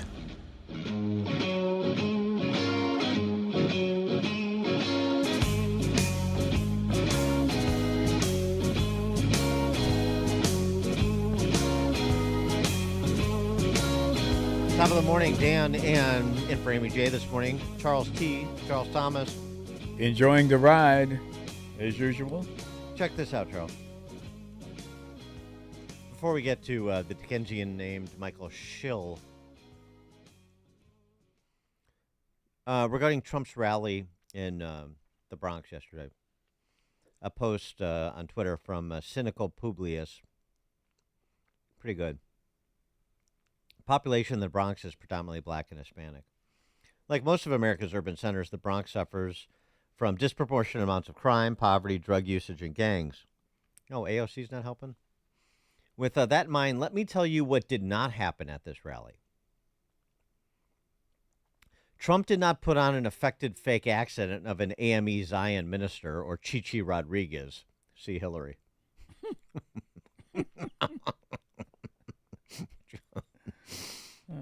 He was simply Trump, without airs or any patronizing words or thoughts.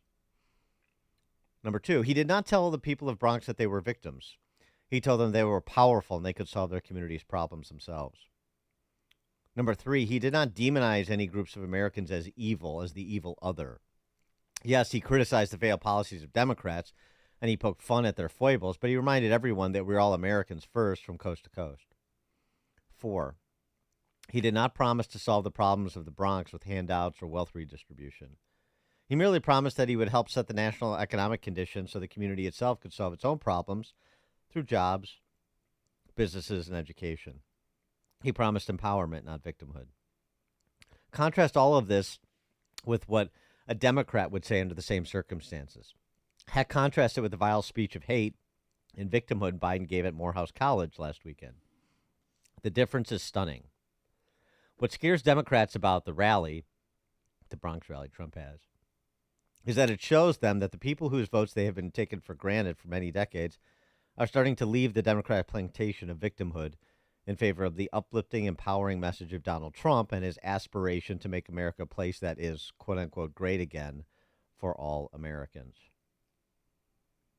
What do you think? Well, in all fairness, I mean, a lot of the people at that rally, at least it appeared, and I saw them walking in, because Fox had it on the air, I think, for like 4 or 5 hours prior to it happening.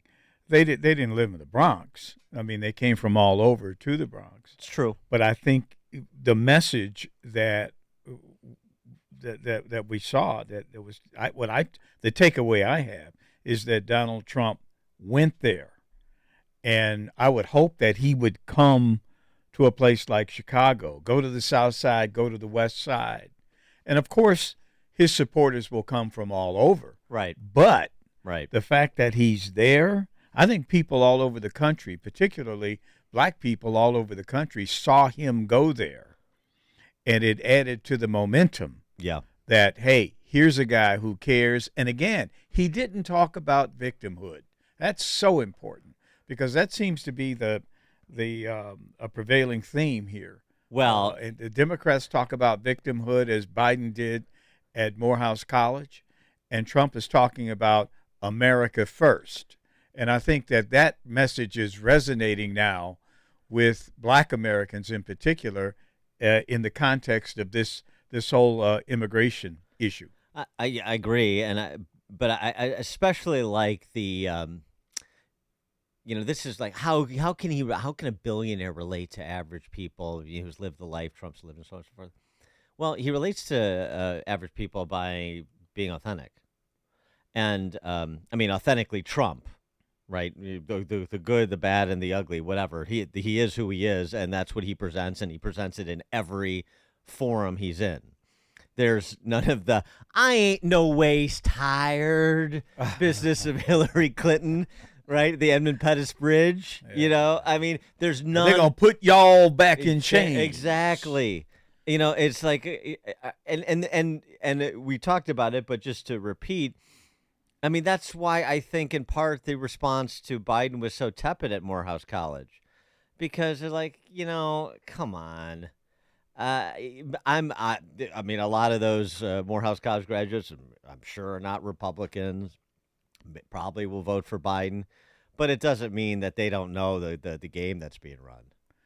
Yeah, the game has been exposed. Definitely, and people are beginning to come around. Biden is going to still win a majority of black votes in the city of Chicago. Of course. I know that, but man, you can see the erosion, you can feel it, and there's going to be a lot of people who won't vote because they won't find that there's anything really to vote for them. This has happened before. I think I was on the show a couple of weeks ago talking about what happened in the 1930s to the black vote in Chicago. And when black people rejected the Republican Party in 1934 and went to the Democrat Party, when the Democrat Party was ruled by some of the most horrible racists in history, and they voted Democrat and elected a Democrat congressman in 1934 and rejected a Republican. It was the first sign that black people were going to switch parties and allegiances, and it happened then, and Chicago could be a place where it happens again. This whole business of turning Chicago red, it's not a pipe dream. It's something that could happen, and we're going to see I think a big move in November. We're going to see a shift, and it might not be Joe Biden's not going to win 95% of the black vote. He's not going to do it. Ron, Southside. Hey, good morning, Dan. Hey, good morning, Charles. Good morning, Ron. Good hearing from you, man. Hey, always enjoy you. I'm starting to feel a little optimistic. I really am. But I agree with you 100%, Charles. I wish that he would come to Chicago more than any other time. I think the time is right. And not just about him, about his message. And it would be so perfect to come to the city of Chicago, this hosting the DNC, and to highlight the failures during the DNC of the DNC. So guys have a hey Ron, wait, quick question, because I want to send it up the food chain if depending on the answer. If he comes to Chicago during the DNC, can he crash at your place? I guess I have to get that approved by my wife. All right, let us know because yeah. Thanks. Love you guys. Thanks. Thanks for the call, Ron. All right, when we come back, we'll tackle Michael Schill and his testimony before that House committee.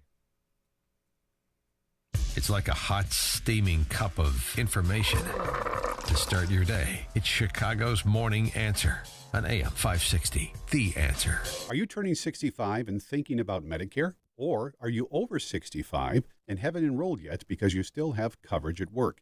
Either way, Medicare done correctly will be the best health insurance you will ever have. Imagine having an annual deductible of only $240. There are only two good things about aging: wisdom and Medicare. But to navigate the Medicare maze properly, you need a mentor. Best part, my guidance cost you nothing. Call me. I can help. If you're tired of calling a bureaucrat at an 800 number to help you navigate Medicare, then you need a local expert on your side. Your own health insurance mentor. C. Stephen Tucker from healthinsurancementors.com is someone I know and trust. He's a 30-year licensed broker who's been educating our listeners for more than a decade. Steve, how can our listeners get in touch with you? Thanks, Dan. They can visit healthinsurancementors.com or call me directly at 630-674-1551. That's 630-674-1551.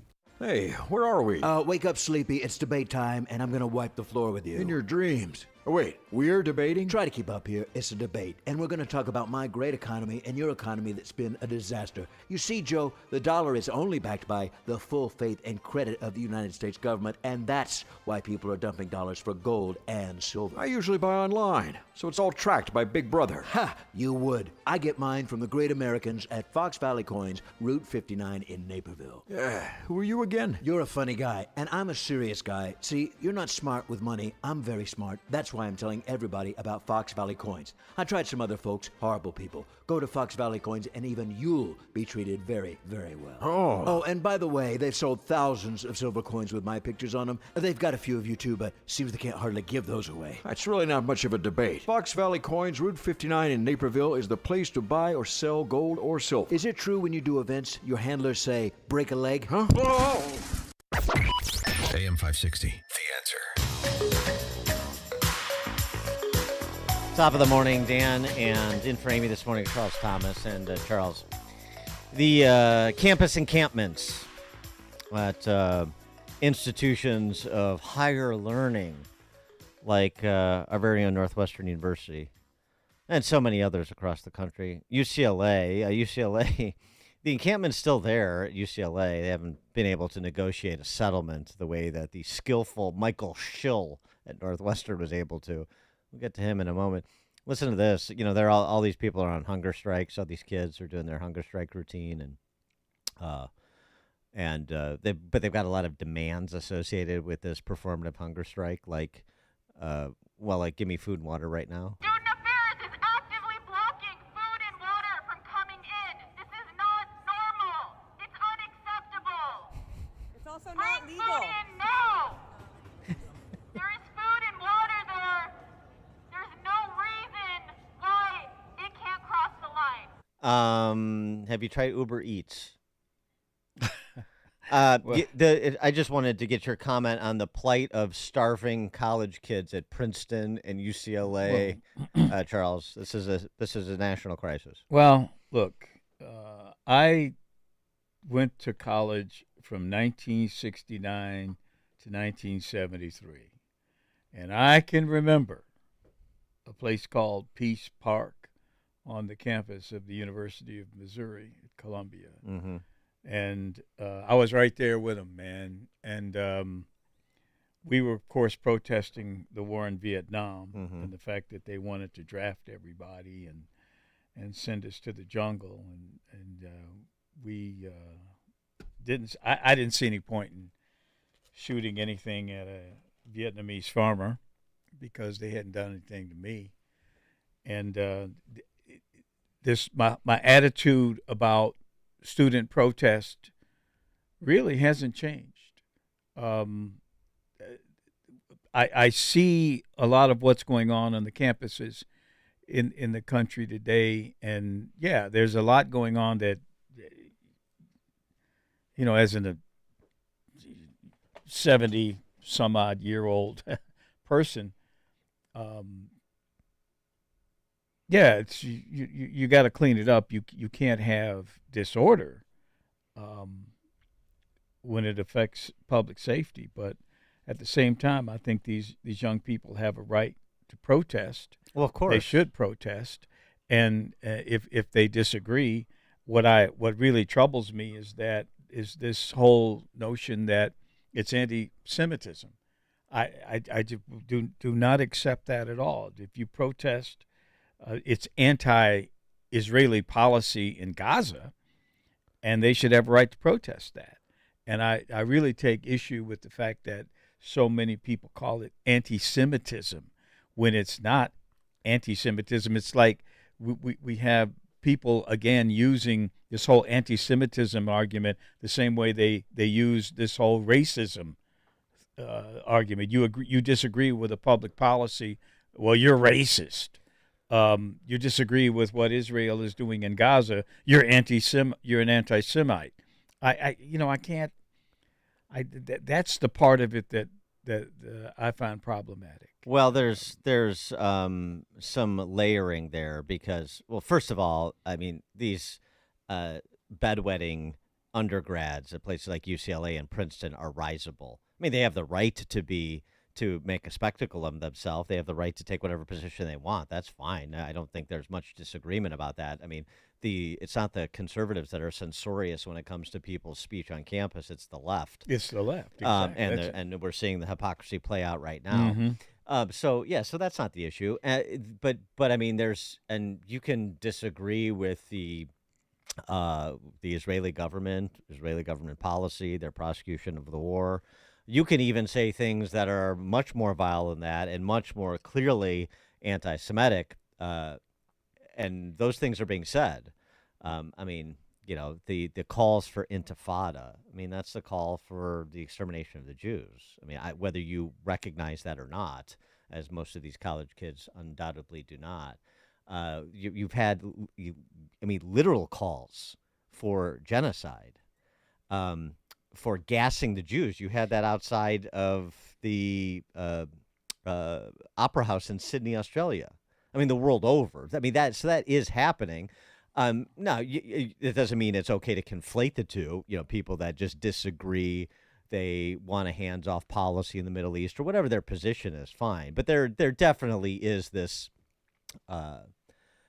undercurrent of anti-Semitism that is not just about the Israeli government, but that's about Jewish Americans, Jewish students on campus at places like Northwestern, and Jewish Americans in general. That's part of it. Well, I took a walking tour of the encampment at DePaul before it was dismantled, and I didn't see that. I didn't see the racist, anti-Semitic sentiment there. Now, there could have been that. There could have been somebody walking around with a sign that was absolutely anti-Semitic. But what I sensed, the vast, vast majority of young people who were in that encampment were not there as to hate Jewish people. That wasn't the deal. They were there to defend women, children, seniors, non-combatants in Gaza. That's why they were there. And it had nothing to do with anti-Semitism. In fact, I saw quite a few, I should say a significant number, of young Jewish people there. That's not dispositive of the issue. Exactly. As is, and those signs, when you see the sign every now and then that is anti-Semitic, that's not indicative of what was going on at that encampment, because that's the only one that I visited. But protest has been something that's been on college campuses for many years, and a lot of the young people I also sensed were there just because it seemed like a thing to do. Well, sure. A lot of beta males are there because they think this is how a girl may pay attention to them. I mean, there's all sorts of dynamics. You do what you got to do. There are all sorts of dynamics in play in these situations, no question about it. Well, let's a little bit of Michael Schill yesterday, because he was very proud of himself for negotiating this settlement to end the encampment at Northwestern a few days after it was installed. This is how he described the options he had for he and the administration had for the encampment, and the judicious choice they made in his opening statement. For the safety of our entire community, I knew I had to act. We had three options to do so. First option was letting the tent stay up indefinitely. We never seriously considered this option. They were a threat to our community. The encampment was breaking our rules. There was anti-Semitic behavior that was making our Jewish students feel unsafe. I knew we had to take down the encampment and get it down quickly and permanently.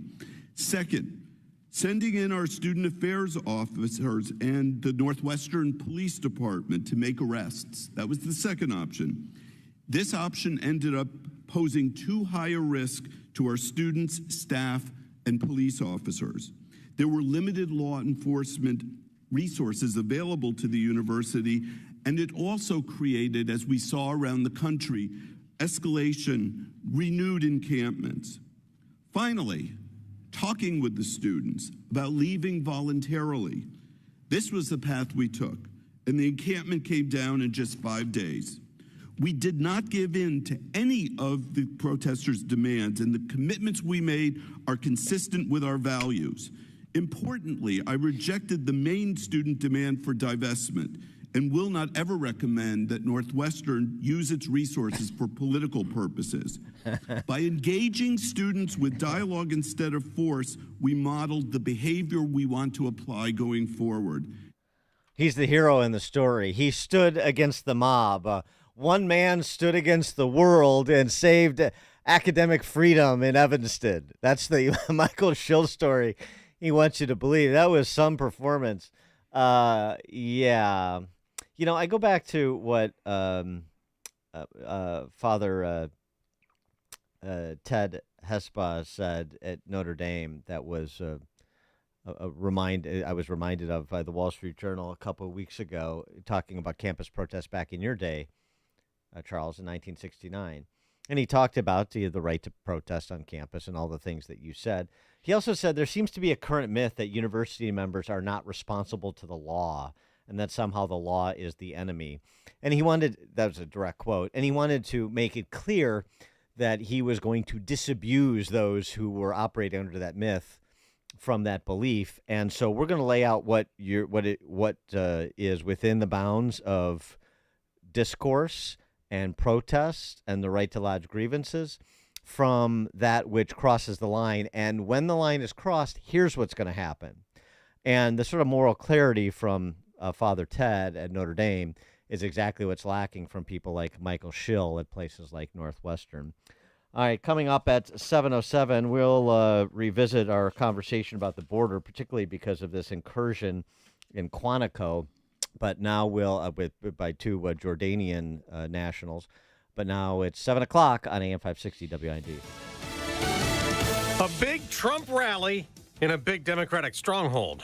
I'm Dave Anthony, Fox News. We are going to turn New York City around. The former president in the Bronx saying he'll clean up the city. We have mobs of migrants fighting our police officers and giving America the middle finger. Thousands were at the rally. Two of them tell Fox. It's time for a change in leadership. We've been voting down the same party for years now. For me to come and think Republican and think Donald Trump and say it's time to right a wrong for him, it's time to right that wrong that they're doing to him, that's coming from the heart. Democrats led a Trump's not welcome in the Bronx counter-protest. After attacking us day after day, if he thinks that he could count on us for a second presidency, he is dreaming. New York City Councilman Oswald Feliz. Israel is found in Gaza the bodies of 3 more hostages Hamas killed in the October 7th terror attack. The remains of Hannah Yablonka, Michael Nisbaum and Orion Hernandez were recovered during an overnight operation in Jabalia in Gaza's north. The Israeli military says intense combat was involved. Hamas is believed to still hold 125 hostages, of whom 39 are already dead. Fox's Jonathan Savage, an American service member, is in critical condition and injured along with 2 others on the floating Gaza pier the U.S. military installed to deliver humanitarian aid to Palestinian civilians. Louisiana's legislature's approved a bill to reclassify 2 abortion-inducing drugs as controlled dangerous substances. But both drugs have other common uses, including inducing labor, stopping hemorrhaging, and treating miscarriages. In a letter to Louisiana lawmakers, more than 200 doctors warned against making it more difficult to prescribe them. Supporters of the reclassification say it'll protect pregnant women from coerced abortions and stop unlawful use. The U.S. Supreme Court heard arguments this year on an effort to restrict access to mifepristone. That's Fox's Lisa Brady. America's listening to Fox News, opinion, insight. This is AM 560, The Answer. WIND, Chicago. Streaming at 560theanswer.com on the AM 560 mobile app, or tell your smart speaker to play The Answer Chicago. Good morning. It's 65 degrees in Chicago on AM 560 The Answer. I'm Crystal Blue in the AM 560 newsroom. Partly cloudy this morning with storms possible this afternoon, high near 80. The Chicago Police Department continues to show support for the family of an officer killed in the line of duty nearly 15 years ago. Dozens of Chicago police officers yesterday showed up at St. John the Baptist School in Whiting, Indiana, for the 8th grade graduation ceremony of Alex Valadez Jr., who said he wants to make his father proud. It feels good. It gives me motivation to do big things to honor my father. Alex Jr. was born just a few months after his father, Officer Alejandro Valadez, was shot and killed while patrolling the West Englewood neighborhood in 2009. The shooter, Sean Gaston, was sentenced in 2011 to 105 years in prison. A Chicago alderman is under fire over a social media post. Alderman Deborah Silverstein blasted fellow city council member Rosanna Rodriguez Sanchez for posting a photo of herself with her child on Facebook. The image included the caption, "Looking for an anti-Zionist pediatrician for this baby? Give me your Rex." Silverstein said Zionist is an anti-Semitic dog whistle for Jewish. Rodriguez Sanchez argued that anti-Zionism is not anti-Semitism, but rather a criticism of the state of Israel. An Indiana man is accused of cheating in a bass fishing tournament in Chicago earlier this month. Illinois Conservation Police received information on May 10th that David Moore was hiding fish on a stringer on the Calumet River, possibly for a tournament the next day. The following morning, Conservation Police watched Moore retrieve 4 smallmouth bass from the stringer and place them in the live well of his boat. Investigators determined that Moore had caught 4 smallmouth bass on May 10th in Lake Michigan near Hammond, Indiana, and imported the fish into Illinois without a permit. Moore faces multiple citations, including attempting to commit theft. The wheels get rolling for the 108th running of the Indianapolis 500 on Sunday at Indianapolis Motor Speedway. Scott McLaughlin won the pole position with the fastest pole speed in Indy history. This update is a service of Quick Delivery Service. When you need same-day delivery, when you need the fastest service, when you need last-minute delivery, call Quick Delivery Service 847-534-2244 or go to quickdelivery.com and get a quote right now. A check of the roads coming up in 2 minutes on AM 560 The Answer. Dennis Prager isn't sure how people vote Democrat. Has the left given us a non-binary term for mother? My parent, I guess that's it. They're against mother and father. I have read that to you on a number of occasions. And people still vote Democrat. The tragedy is that if the country is destroyed from within, a vast number of good people are going to be hurt. The Dennis Prager Show. Weekdays at 11, right before Charlie Kirk at 1 on AM 560. The Answer. All right, who's there for heroes or their families left behind when a service member or a first responder dies or is catastrophically injured in the line of duty? Who helps our country's homeless vets? I'll tell you who. It's the Tunnel to Towers Foundation. Never forget the sacrifices of our country's greatest heroes. They're hoping all of us will donate $11 a month. Just go to their website, the letter T, the number 2, the letter T.org, the letter T, number 2, letter T.org for the Tunnel to Towers Foundation. Hey everyone, it's Ted from Consumer Cellular, the guy in the orange sweater, and this is your wake-up call. If you're paying too much for wireless service, you don't have to keep having that nightmare. Consumer Cellular has the same fast, reliable coverage as the leading carriers for less. And for a limited time, new customers receive their second month free when they sign up and use promo code MONTHFREE by May 31st. So why keep spending more than you have to? Seriously, wake up and call 1-888-FREEDOM or visit consumercellular.com. Taxes, fees, and other third-party charges will apply. See website for additional details. Balance of Nature's fruits and veggies supplements. Changing the world, one life at a time. Oh, it's been actually really good. I'm 81 years old. I'm a retired nurse, and I have found, I've taken it for about 5 years, I do feel better. At first, there wasn't a drastic change, but I found it really has made, a difference in my lifestyle. It does improve our quality of life. Start your journey with Balance of Nature supplements. Call 1-800-246-8751 or go to balanceofnature.com and sign up as a new preferred customer. And for a limited time, get 35% off your first order, plus $10 off any additional sets with free shipping and our money-back guarantee. Go to balanceofnature.com or call 1-800-246-8751 and get this special offer by using discount code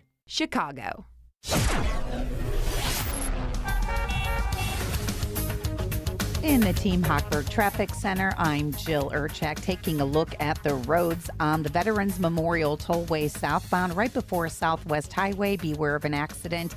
That is in the left lane. Kennedy in 50 from O'Hare to downtown. Inbound Eisenhower also heavy at 50 minutes.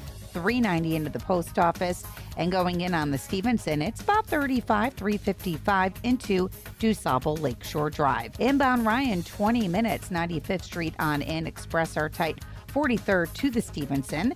Inbound 57, sluggish, Halsted into the Dan Ryan, and now DuSable Lakeshore Drive showing delays in both directions.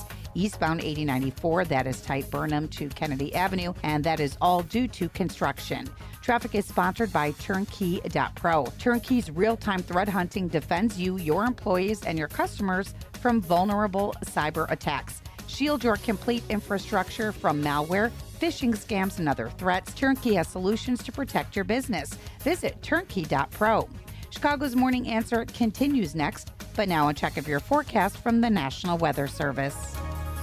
Cloudy today, a heavy thunderstorm in the afternoon, high 83. Breezy tonight with some showers and a heavy thunderstorm, low 57. And tomorrow, mostly sunny with a high 76. I'm Andy Robb on AM 560, The Answer. Now, from the Signature Bank Studios. This is Chicago's Morning Answer with Dan Proft and Amy Jacobson on AM 560. The Answer.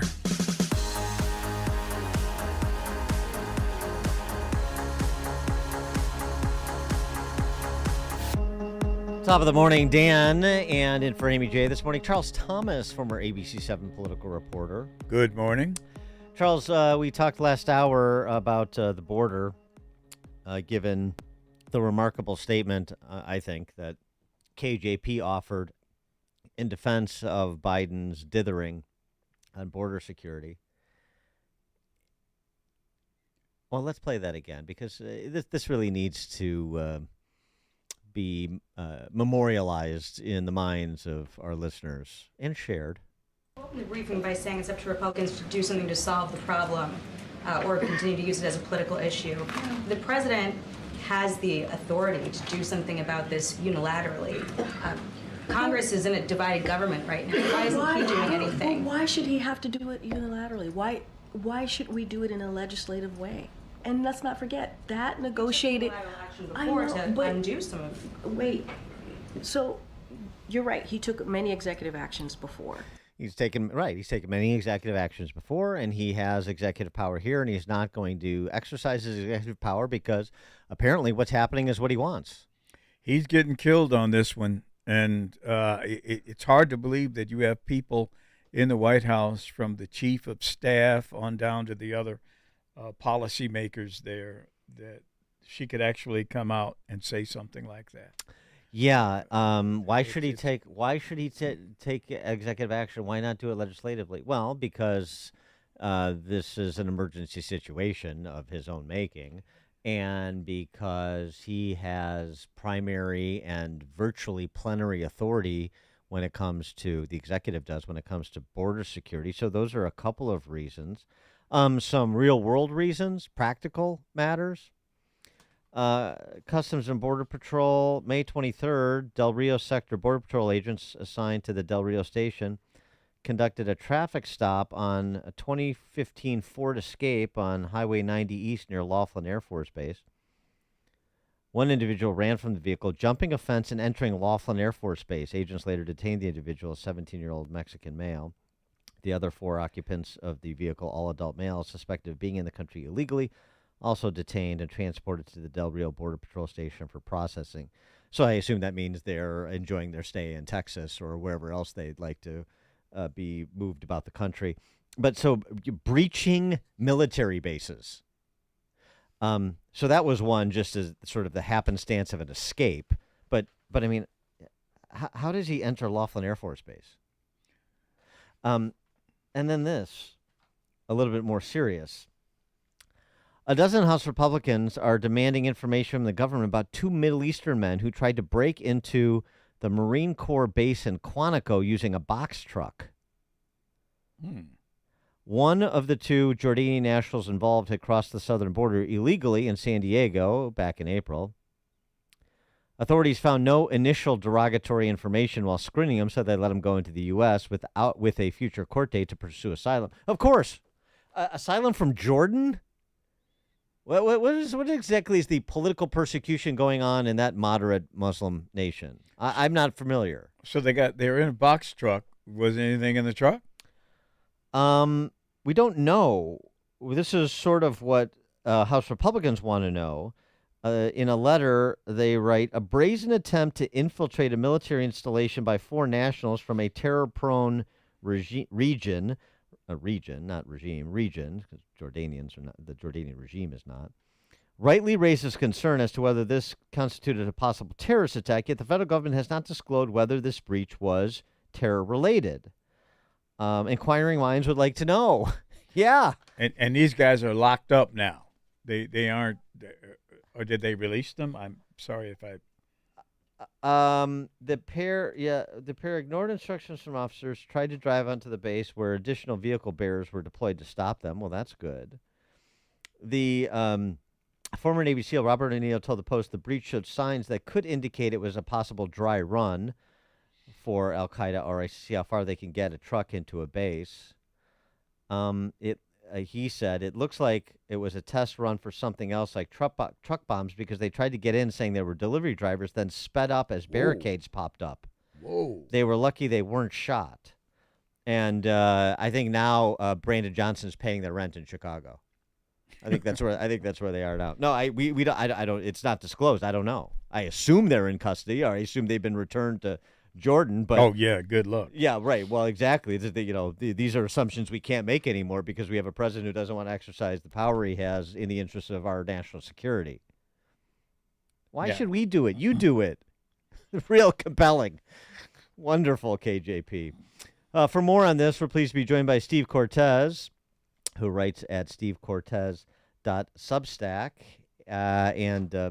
Steve is also heading up this organization called the League of American Workers that we will discuss. Steve, thanks for joining us. Appreciate it. Good morning, Charles and Dan. Thanks for having me. Good morning. So a breathtaking statement from KJP, and that's saying something because she makes breathtaking statements all the time. But, yeah, why should we do it that they should do it? Well, to your point, when you mentioned that the plenary powers of the president, this is, by statute, this is the one area where the president has practically king-like authority over the border. And I think a lot of Americans don't even necessarily realize this. He can shut the entire border down unilaterally by himself, by statute. He can also exclude any foreigner for any reason from coming into the United States. He doesn't even need to have a good reason to exclude a foreigner from entering into the United States. So he has sovereign king-like powers, and to your point, he is choosing to not exercise them, quite the opposite, because not only is he tolerating the chaos and the mass trespassing into America, but in fact incentivizing it and welcoming it. And let me give you one other aspect, because this might be instructive for the audience. I was just there at the U.S.-Mexico border. I filmed a short documentary, which is going to be out as soon as next week, so please be on the lookout for that. But I was down in Cochise County at the U.S.-Mexico border, which is south of Tucson. And one thing I was not aware of, an additional risk beyond sort of the obvious risks of an open border, is that the Mexican cartels are increasingly recruiting American teenagers.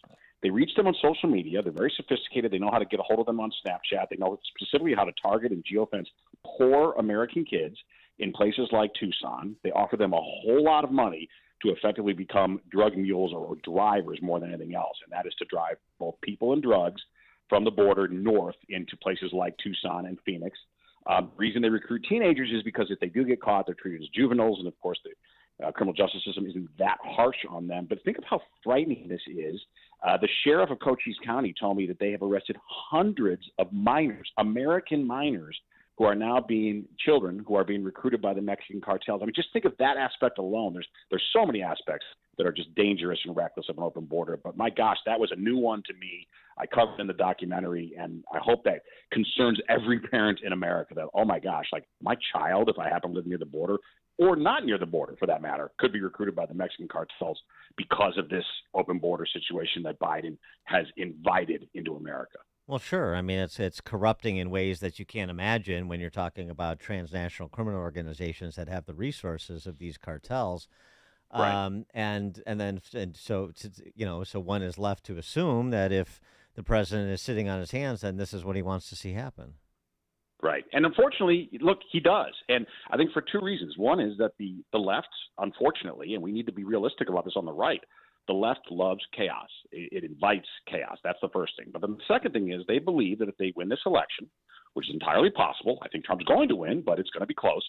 They believe that if they win this election, they will then have the power to give full amnesty to these millions and millions of people that they've invited into the United States, unvetted and unfiltered, and that they will then have their votes for decades to come. So I think we need to be realistic about just how crass and cynical this play is from the left. Now, thankfully, the polling shows us that, that it doesn't work. And on my latest Substack, you mentioned I put on a lot of polling that my organization's done, League of American Workers, but also some public polling out there from news organizations like CBS News, which, as we know, is no friend, to the populist nationalist right.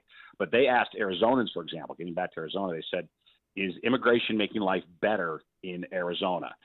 As recently as 4 years ago, about a third of Arizonans said yes. It was roughly third of it makes life worse, there's no impact, it makes life better.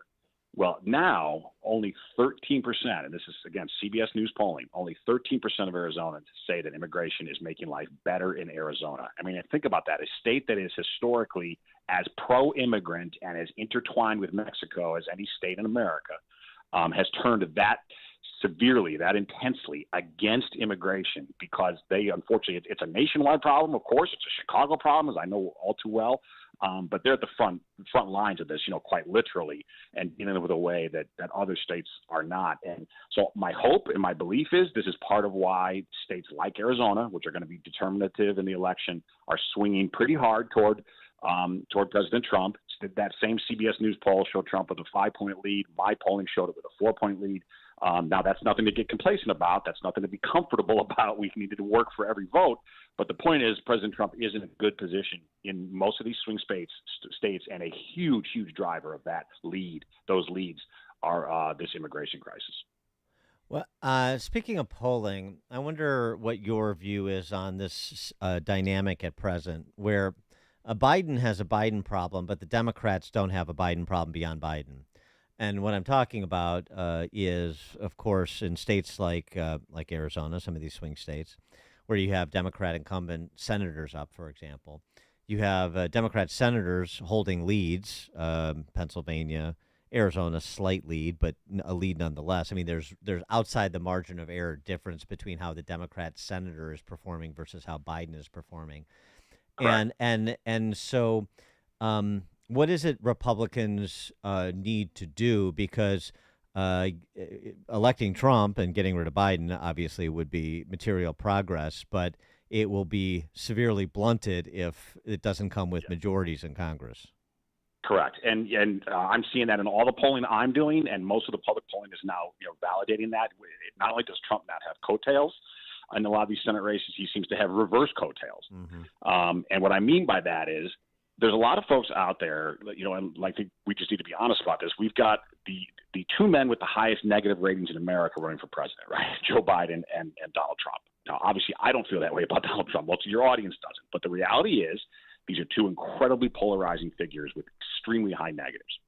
So given that, a lot of people who are voting for President Trump, and I am seeing this in my polling, I've also seen it in some focus groups, which I think are important. A lot of people are voting for him. It's not because they like Trump or that they necessarily believe in Trump, but Biden is making their life exceedingly difficult. So they're willing to vote for Trump, even though they're not excited about it.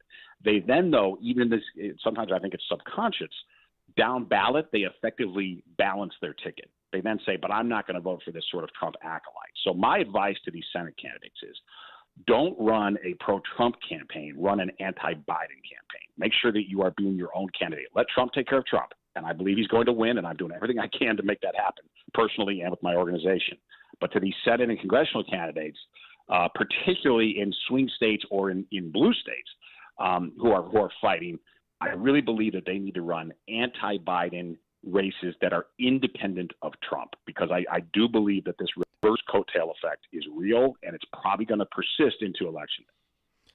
And Is there anything else that Republicans need to be tackling that beyond, not just running as a Trump acolyte, to use your phrase, those Republican Senate and congressional candidates too? So up and down the ballot, gubernatorial candidates, up and down the ballot, what is the inhibitor for people who are saying this president is making my life difficult? Well, why? What is preventing us from getting over the top to say this president is just a company man for a party that is making your life difficult, and that's what you need to understand. But correct. But they don't. I think I think you're exactly right that we need to message that better, right? And to be really specific, here's what I'm finding in my polling, which has frankly surprised me. Like, I knew Americans were extremely angry about inflation, right? But when we get down to the specifics, what makes them the most angry by far is food inflation, which is interesting because I would have guessed that it would be, mortgage costs or rent, because for most people, that's a much bigger expense than food. Now, they're mad about that, but they're way more angry about food. So, for example, that's a place to be super tangible. Like, okay, your grocery prices, you cringe at the cash register at the grocery. And if you happen to have a large family and you're a middle-income person, you are getting crushed right now by this. I mean, this is just, they are in a deep recession, those folks, middle-income people who have a lot of dependents, who have a lot of children. And let's make sure that they know that is directly because of Joe Biden and his party and his acolytes, And some of them, too, look, here's the thing. They do a good job of pretending that they're moderates, and we need to unmask them. We need to show what radicals they actually are. John Tester's a perfect example of that in Montana. He doesn't fit Montana values at all, but he does a great job. He's got the crew cut, and he's chubby, and he wears jeans, and he's always on a tractor, and he does a great job of convincing Montanans that he's sort of one of them, even though he goes to Washington, D.C. and he votes like Nancy Pelosi. So we need to do, I think, a better job of revealing a lot of they just happen to have some pretty good candidates who are good at fooling people right now. Sherrod Brown in Ohio would be another example. Gallego in Arizona, who's from Chicago, by the way, originally, another good example. He seems reasonable in Arizona, but his voting record in Washington, D.C. is way more like Rashida Tlaib than anything reasonable. So the more that can be communicated effectively between now and Election Day, the better shot these folks have. I do believe we're going to take the Senate. We know West Virginia is an automatic pickup, which means we only need one more. And if I had to bet on one at this point, I think I would bet that it is Montana, in fact, but we'll see. And look, all of them are going to be competitive. All of them are going to be close, and we've got a lot of work to do. Steve, Charles Thomas here. What do polls say about other Democrats running against Donald Trump? I'm sorry. What do you mean by other Democrats? Well, I mean, if it's not Joe, have you done any polling on Gavin Newsom, for instance, or Jared or even Kamala or whatever? J.B. Pritzker. Yeah. Right. The only one that we have tested is Kamala, and the reason I did that, and by the way, she does even worse than Biden in our polling. And the reason I did that is I'm of the belief. Now, I could be wrong. But if Joe Biden is going to be replaced, and there's obviously a lot of chatter about that, I don't think that's happening, but let's just say it does. I believe, given the, quote, rules of the Democratic Party, the absurd rules that they have set up on the left, where they are obsessed with identitarian politics, I believe it's an impossibility for them to pass over the black woman who's number 2 in line. I don't think that can happen. So, again, maybe I'm wrong on that thesis, but that's all we've tested so far is Kamala Harris. And by the way, another thing we tested, which is pretty effective, is to remind people that they are, if you do vote for Biden, that you are effectively voting for Kamala regardless. Forget about him being replaced between now and Election Day. The point is, who believes that this man can last 5 more years, which is what it would be roughly from today until the end of his term? I don't think any reasonable person believes that he can last in that office for 5 more years. So if you vote for him, you are effectively voting, at least with a decent degree of probability, voting that at some point there will be a President Kamala Harris. And I hope that's frightening even to people who might consider themselves to be sort of center-left. What about trying to gauge the outcome of the Manhattan trial in terms of polling impact, electoral impact? Do you have any sense of if Trump is convicted of any of the crimes for which he is charged in Manhattan, do you have any sense how that plays out, at least in the short term? Yeah, we've been testing this quite a bit, and this is my biggest worry. Okay, look, I think Trump's going to win. Again, he's got a reasonably comfortable lead in most of these swing states. He has a huge commanding lead in some of the swing states like Georgia. To me, the biggest risk is a guilty verdict, and not because there's any validity to this case. There's not. Of course, this is a kangaroo court. It's a sham. Of course, all of that. But what we are finding is that when we ask about the validity of these cases and whether or not the prosecutions are fair, are just, what we're finding is it breaks down almost entirely on party lines, unfortunately. And we were expecting better than that, quite frankly. And among independents, it tends to break against Donald Trump. And I think the reason, Dan and Charles, is I think there's still a lot of legacy bias in favor of the American legal system. A lot of Americans want to believe that we have a fair, reasonable, good, august legal system in this country, and they have a legacy bias because we used to, okay? And we did for a long, long time in the United States, but they've convinced themselves, and I think some of this is through pop culture even, TV shows, all the crime, true crime genre, they've convinced themselves that this legal system is still basically sound.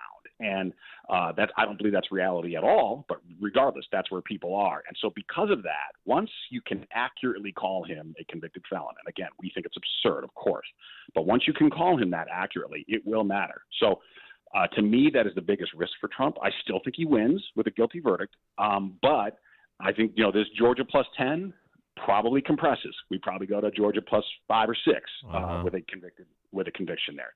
Again, I think we're still going to win, but I think it makes our path a bit harder. I think we need to be, again, honest about that way. And by the way, we're doing this polling. We're not push polling. We're not trying to get the answers we want. We're trying to find out, okay, where are people?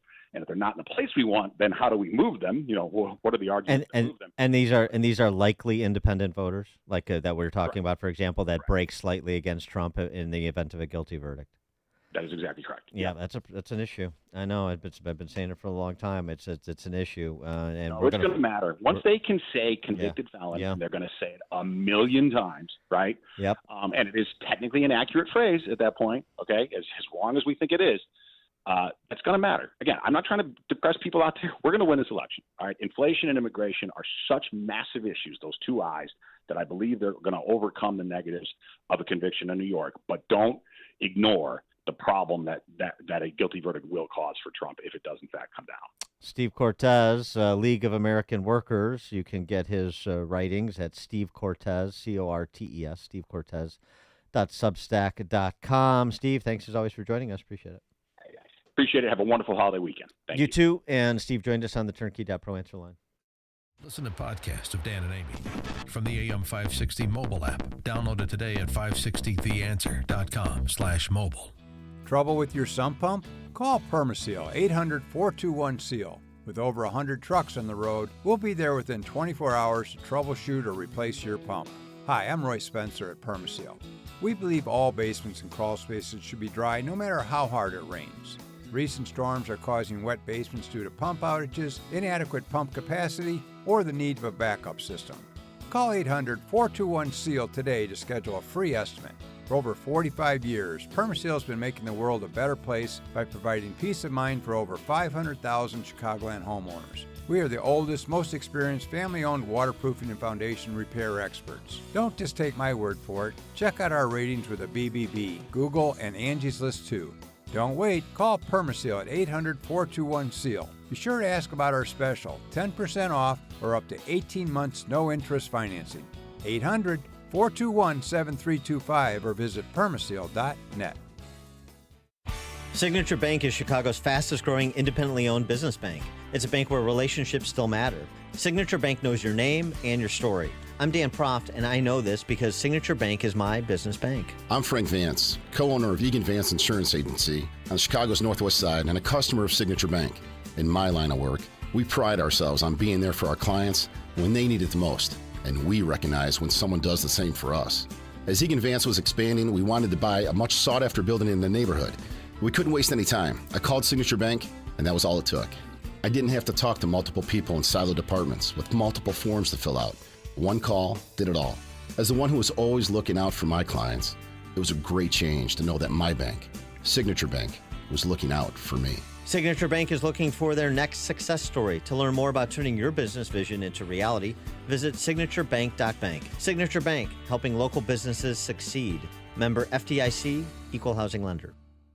Balance of Nature supplements, changing the world one life at a time. The fiber and spice is a very effective product. There's no question. A product that is very reliable. It's a very good product. I swear by these. Probably the best products that I have ever used. I think they're just simply good for your body. When I used to work, I used to do my art over the weekend all the time. And now I do yard work. I have been doing yard work. I can sweep my floor and make my place look nice. And I take balance of nature, and again, it feels really good. Call 1-800-246-8751 or go to balanceofnature.com and sign up as a new preferred customer. And for a limited time, get 35% off your first order, plus $10 off any additional sets. Go to balanceofnature.com or call 1-800-246-8751 and get this special offer by using discount code CHICAGO. AM 560, The Answer. Charles Thomas in for Amy J this morning. You know, I said months ago that Trump should announce that I am going to be convicted. Though I'm innocent, I'm going to be convicted, as a way to really focus people's attention on what's happening in Manhattan. To your point about people earlier, the people not paying particularly close attention, and what Steve just mentioned to us, this sort of default benefit of the doubt you give the justice system because we have to believe we have a fair justice system. People are inclined because of, so much branding in that direction that we have an imperfect but generally fair justice system that generally gets it right. Well, if conviction does come to pass, now the question becomes, what's the calm play from Trump afterwards? We tackled that a bit at Cigar Night last night. Maybe we'll do so during Open Mic Friday at the end of the show. But coming up at 7:37, we're going to talk to Rob Chadwick, sort of same topic, retired supervisory special agent and former head of the FBI's tactical training program at Quantico. We'll talk about the use of deadly force in the Mar-a-Lago raid, the authorization for said, and generally speaking, federal law enforcement with Rob Chadwick at 7:37. Now we check the headlines.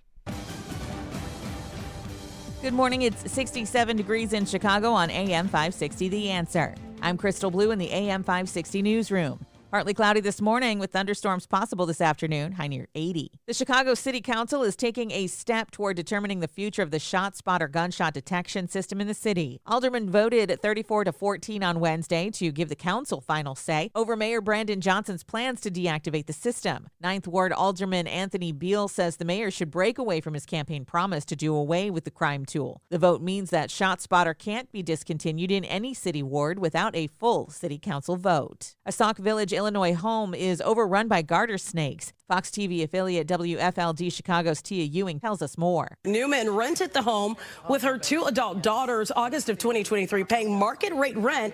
On the first day that they lived there, they spotted a snake in the basement, and since then they've traveled to the first floor and even coming out of the kitchen cabinets. The management company told me they've sent abatement crews out twice to mitigate the problem. Newman showed me where crews use spray foam insulation to try to keep those snakes out. There's even snake skin on the basement floor. Newman says she believes there's a nest underneath the house where cracks were found in the foundation, along with support beam issues and a mold problem. News is a service of In Grace with Pastor Jim Scudder Jr., now heard on Sunday morning at 6:30 on AM 560. Tune in and find hope as Jim Scudder explores God's Word and His world each Sunday morning right here on AM 560 The Answer. A check on the roads coming up in 2 minutes on AM 560 The Answer.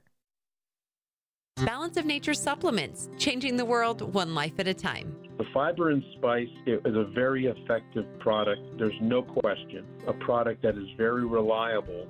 It's a very good product. I swear by these. Probably the best products that I have ever used. I think they're just simply good for your body. When I used to work, I used to do my art over the weekend all the time. And now I do yard work. I have been doing yard work. I can sweep my floor and make my place look nice. And I take balance of nature, and again, it feels really good. Call 1-800-246-8751 or go to balanceofnature.com and sign up as a new preferred customer. And for a limited time, get 35% off your first order, plus $10 off any additional sets. Go to balanceofnature.com or call 1-800-246-8751 and get this special offer by using discount code CHICAGO.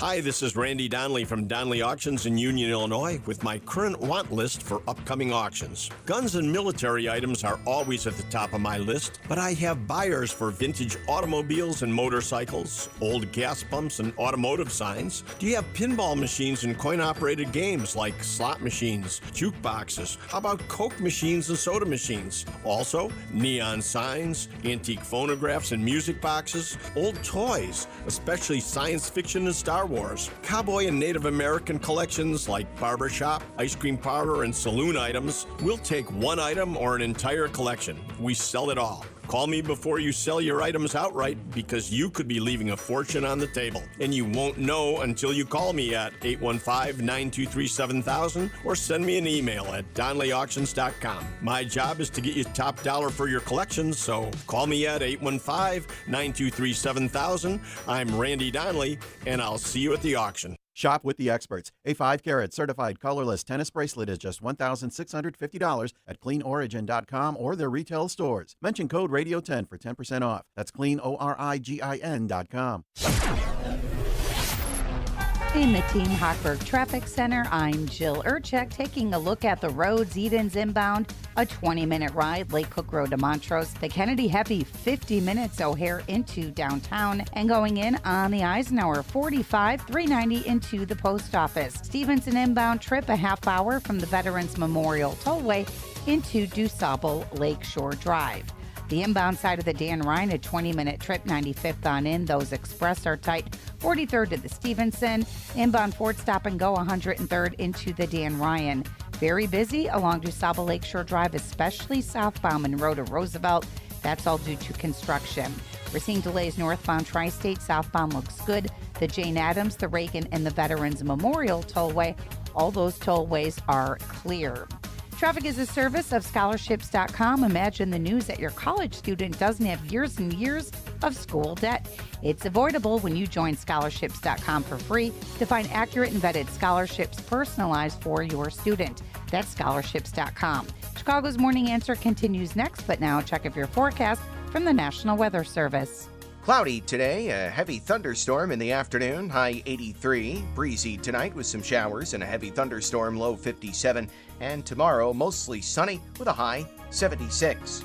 I'm Andy Robb on AM 560, The Answer. Now, from the Signature Bank Studios.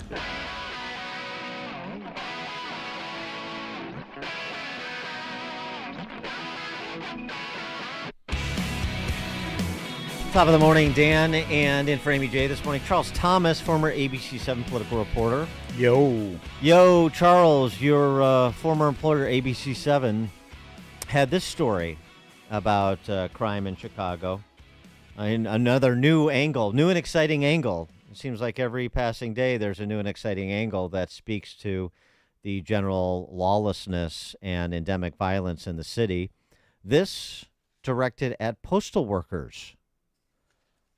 Take a listen. January 5th, 2023, this veteran letter carrier says a man held a gun to her head as she made deliveries in Chicago's Roseland neighborhood. What does he want from you? The keys. Letter carriers say the keys, known as arrow keys to so-called cluster boxes in complexes and buildings, have made them desirable moving targets. Is that arrow key worth your life? No, it's not. They can have it.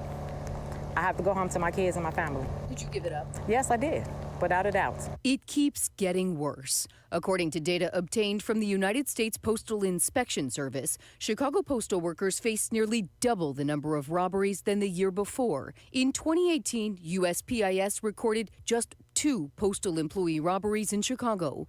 By 2022, 32 postal employees were robbed on their Chicago routes, and 2023 was far worse. 57 Chicago postal workers were robbed, many at gunpoint. We have no protection out there on the streets. As the local union president representing letter carriers, Elise Foster's phone is constantly pinging with personal alerts like this from her members under attack. We need funding. We need more prosecution. We need more police patrols on the streets and the communities. We need more funding. We need more police. We need more prosecution. Man, that's why my mail doesn't get to my house, and that's why my letters never get to the IRS. Can you believe that? They screwed up a check I sent to the IRS. Never got there. Yeah, maybe that check was stolen and endorsed over to somebody else at the local currency Stolen exchange. by whom? I don't. A justice-impacted individual. Yes, perhaps. Perhaps there's a lot of justice-impacted individuals roaming the streets, so that's sort of the problem. And you have these. I don't want to say professional burglary crews because they're not so professional. These are not master criminals, but what you have is your roving gangs of droogs, something out of Clockwork Orange, who say, "Yeah, why don't we go after the postal workers and we'll take their keys into their cluster boxes and we'll steal whatever we can steal and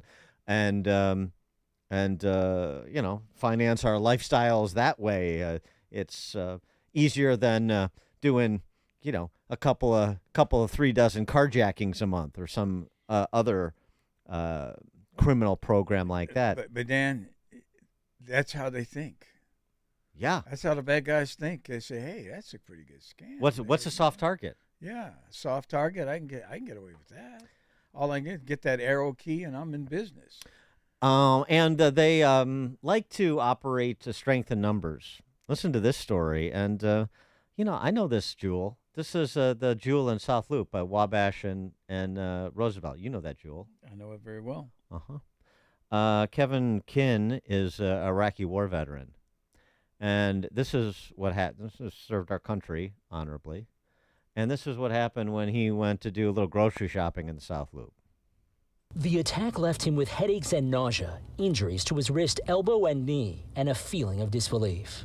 I was just trying to get in the store, minding my own business. The next thing I know, just all hell breaks loose. 41-year-old Kevin Chin says he was kicked and punched to the point of briefly blacking out by a large group of people at this South Loop Jewel Osco. It was a vicious attack, something that I never thought I would experience in my life.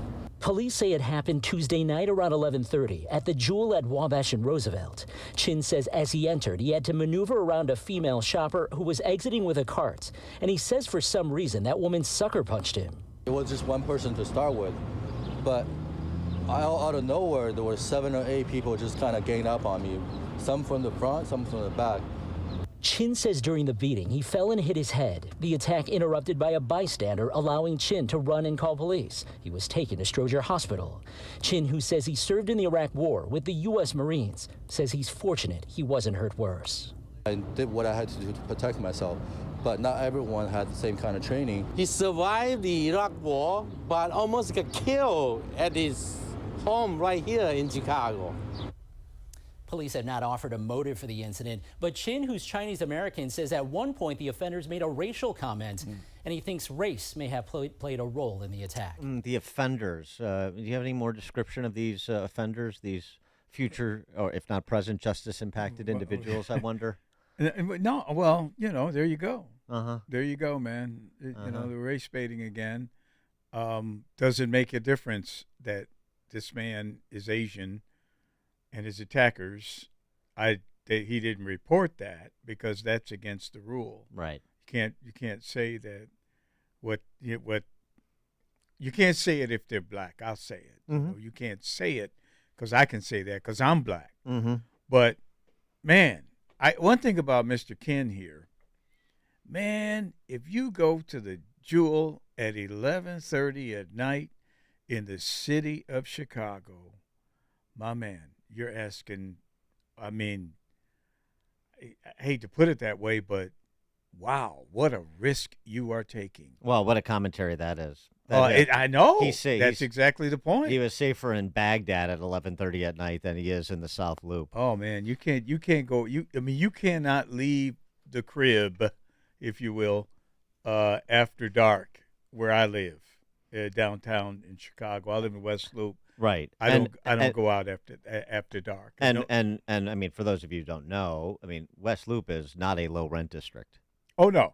Oh no. You people there are spending big money. Yeah. And the city is emptying the well, not the West Loop residentially, but the area just east of that, downtown in the Loop, say east of Wacker, it is emptying, and you have a lot of people just walking the street who are up to no good. It's incredible. You can't walk down there. You walk down there in the Loop after dark, you're saying rob me. Might as well put a sign around your neck that says rob me. For more on this, we're pleased to be joined by Rob Chadwick. He's a retired supervisory special agent and former head of the FBI's tactical training program at Quantico. He now serves as the director of education and training for Delta Defense and the U.S. Concealed Carry Association. Rob, thanks for joining us. Appreciate it. Hey, good morning, Dan. Charles, thanks so much for having me on. Stories from the front in Chicago probably don't come as much surprise to you, probably not dissimilar other than maybe in frequency to a lot of other urban centers in America, as we talk about a lot for obvious reasons in Chicago. A little comparison, contrast.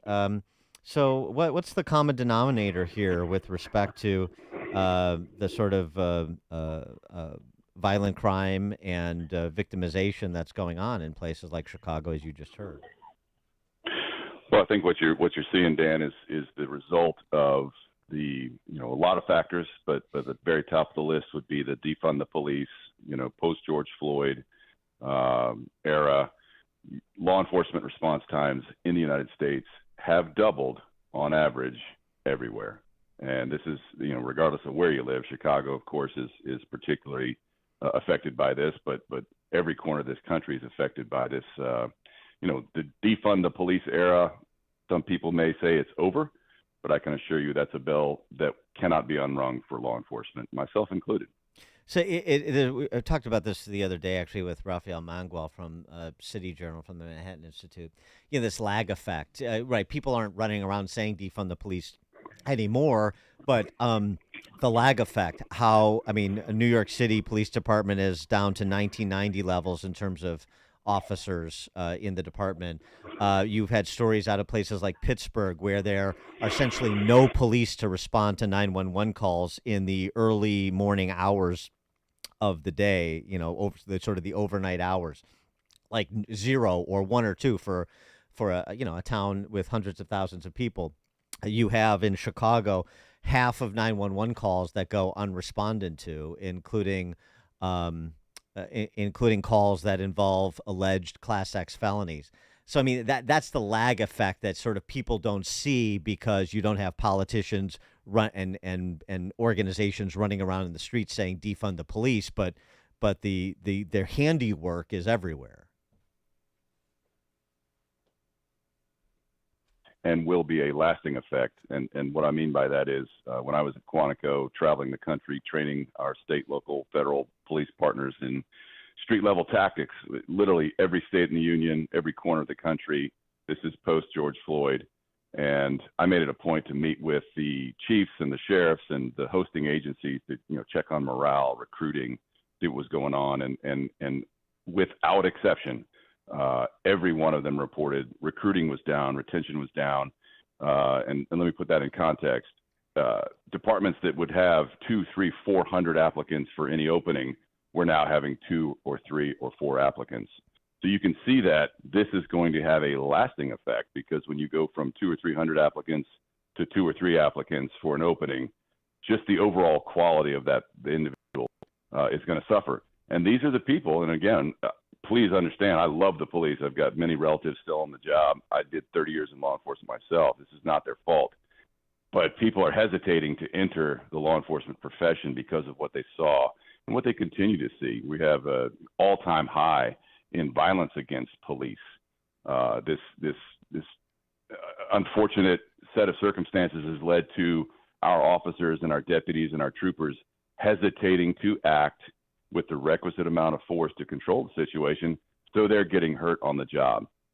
It's just one of those terrible self-fulfilling prophecies, so to speak, that is just compounding on itself. I saw in Washington, D.C., $25,000 signing bonuses for new cops, and they still can't get what they need.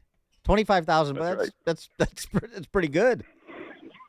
It is very good, and yet, I was at a conference, a law enforcement conference just recently, and one of the speakers got up, and you're talking hundreds of officers, very, very experienced officers, and I myself had a tremendous career, loved every minute of it. But the speaker asked this room full of experienced officers, who here would encourage your child to enter law enforcement? And I would say less than 5% of the hands went up, which is devastating to think about. These are law enforcement families. Rob, this is Charles Thomas here. Are police officers these days being trained not to make preemptive stops of individuals on the street or in cars that they might suspect contain or being driven or contain criminals? Well, is that part of the training now? Well, it's important to remember that all police are governed by our constitutional rights, and so an officer anywhere has to have reasonable suspicion to make a stop. These sort of hunch stops, so to speak, I think are tremendously overblown. They have to be able to articulate, and this is no matter where you live or which department you serve. Ultimately, that officer has to articulate, why was it that you chose to stop this person, depriving them of their freedom for a certain amount of time. Now, what I will say is I think what you're seeing is law enforcement pulling back. There is a retrenchment of law enforcement who are, now understaffed. And another thing to remember, most law enforcement agencies are at least 20, some 30 and 40% understaffed at any given time. So you have less than the optimal number of officers on the street at any given time to respond to crime. That is also leading to a lack of opportunity for those same officers to go to training. When you have to choose between going to training and staffing the street to protect the citizens, you obviously are going to go staff the street. So training has taken a back seat, which again has a compounding effect over time. So, maybe it's a long road back, but how do you reverse the disincentives, the unattractiveness currently to go into law enforcement for people who are otherwise inclined to be interested in law enforcement? I suppose one of the ways that you don't do it is what we saw in Washington State, where the person in this country illegally charged with killing a state trooper while driving drunk just had his bond reduced from $1 million to $100,000. I suppose that's one of the ways you don't make it more attractive. But are there ways to make it more attractive? Absolutely, and let me start by saying this: it's going to be a long road back, and that road starts with ensuring over time that the community demonstrates its support for law enforcement officers. It has to start with that. We're all human beings, right? We all want to go home. We all have families. We all have careers. We all want to retire. And every single one of these officers has this in the back of their mind when they're considering, what they're going to do. Are they going to apply for this department? What is the community support? If I have to use force, justifiable force in my job, is my community, is my department, are the politicians that run my community going to stand behind me? Because ultimately, it's usually a fairly low-paying job with a lot of risk and a lot of health risks involved. Late-night work, shift work, sitting in a car, usually not the best diets because what's available at 3 o'clock in the morning. The quick pickup shop and donut shop, stereotypical stuff, and this takes a toll on your health over time too. So, again, it starts with community demonstrable support for these officers they feel comfortable. Again, ultimately they are serving their fellow citizens, and they have to believe those fellow citizens have their back. Rob Chadwick, retired supervisory special agent, former head of the FBI's tactical training program at Quantico, now serving as the director of education and training for Delta Defense and the U.S. Concealed Carry Association. Rob, thanks so much for joining us. Appreciate it. Thanks so much for the opportunity. Rob joined us on the Turnkey.pro answer line. There's only one radio show in Chicago talking about today's biggest stories and telling you what they really mean. That show is this one, Chicago's Morning Answer on AM 560, The Answer. Are you turning 65 and thinking about Medicare? Or are you over 65 and haven't enrolled yet because you still have coverage at work? Either way, Medicare done correctly will be the best health insurance you will ever have. Imagine having an annual deductible of only $240. There are only two good things about aging, wisdom and Medicare. But to navigate the Medicare maze properly, you need a mentor. Best part, my guidance cost you nothing. Call me. I can help. If you're tired of calling a bureaucrat at an 800 number to help you navigate Medicare, then you need a local expert on your side, your own health insurance mentor. C. Stephen Tucker from healthinsurancementors.com is someone I know and trust. He's a 30-year licensed broker who's been educating our listeners for more than a decade. Steve, how can our listeners get in touch with you? Thanks, Dan. They can visit healthinsurancementors.com or call me directly at 630-674-1551. That's 630-674-1551. Hey, where are we? Wake up, Sleepy. It's debate time, and I'm going to wipe the floor with you. In your dreams. Oh, wait, we're debating? Try to keep up here. It's a debate, and we're going to talk about my great economy and your economy that's been a disaster. You see, Joe, the dollar is only backed by the full faith and credit of the United States government, and that's why people are dumping dollars for gold and silver. I usually buy online, so it's all tracked by Big Brother. Ha! You would. I get mine from the great Americans at Fox Valley Coins, Route 59 in Naperville. Yeah, who are you again? You're a funny guy, and I'm a serious guy. See, you're not smart with money. I'm very smart. That's why I'm telling everybody about Fox Valley Coins. I tried some other folks, horrible people. Go to Fox Valley Coins and even you'll be treated very, very well. Oh, and by the way, they've sold thousands of silver coins with my pictures on them. They've got a few of you too, but seems they can't hardly give those away. That's really not much of a debate. Fox Valley Coins, Route 59 in Naperville is the place to buy or sell gold or silver. Is it true when you do events, your handlers say, break a leg? Huh? Whoa! Hi, this is Randy Donnelly from Donnelly Auctions in Union, Illinois, with my current want list for upcoming auctions. Guns and military items are always at the top of my list, but I have buyers for vintage automobiles and motorcycles, old gas pumps and automotive signs. Do you have pinball machines and coin-operated games like slot machines, jukeboxes? How about Coke machines and soda machines? Also, neon signs, antique phonographs and music boxes, old toys, especially science fiction and Star Wars, cowboy and Native American collections like barbershop, ice cream parlor, and saloon items. We'll take one item or an entire collection. We sell it all. Call me before you sell your items outright because you could be leaving a fortune on the table. And you won't know until you call me at 815-923-7000 or send me an email at DonnellyAuctions.com. My job is to get you top dollar for your collections, so call me at 815-923-7000. I'm Randy Donnelly, and I'll see you at the auction. AM 560, The Answer. Dan and Charles Thomas is in for Amy J this morning, and coming up at 8:08, we'll be joined by best-selling author John Bruning to talk about his new book, 53 Days on Starvation Island, that's Guadalcanal, the World War II battle that saved Marine Corps aviation. John Bruning at 8:08. Now it is 8 o'clock on AM 560 WIND. Trying to get Democrat blue voters to go Republican red this year. I'm Dave Anthony, Fox News. Former President Trump held a big rally. Thank you, everybody. In the Bronx, New York City. Crowd. An estimated 25,000 were there. We're going to bring safety back to our streets. We're going to bring success back to our schools. We're going to bring prosperity back to every neighborhood and every borough of the greatest city in our land. But it is a Democratic stronghold there. No Republicans won a majority of the vote in New York City in a century. Donald Trump is not welcome to the Bronx. City Councilman Oswald Feliz told an anti-Trump counter rally the former president's dreaming if he thinks he can count on the Bronx to be elected again. Israel's armies recovered the bodies of 3 more hostages killed by Hamas in the October terror attack, who were then taken to Gaza. Israel says Hamas still has 125 hostages, but only 86 of them are alive.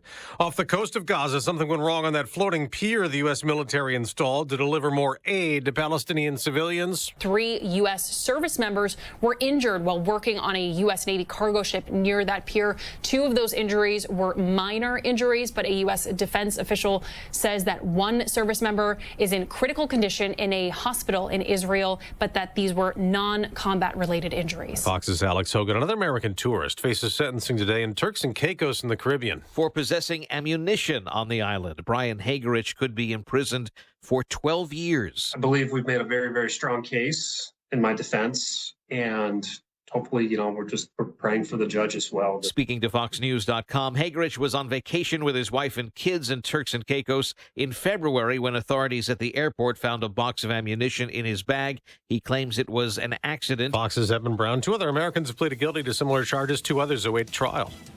America's listening to Fox News. Good morning. It's 69 degrees in Chicago on AM 560, The Answer. I'm Crystal Blue in the AM 560 newsroom. Partly cloudy this morning with storms possible this afternoon, high near 80. The North Riverside Park Mall is back open following a fire. However, the food court inside the shopping center will remain closed. The blaze broke out inside the food court yesterday. No injuries were reported. The food court will reopen after a health inspection. An investigation is underway after a man was stabbed in Chicago's Loop. Police say the victim got into an argument yesterday with an unknown male in the 200 block of North State Street. The male produced a sharp object and stabbed the victim in the back.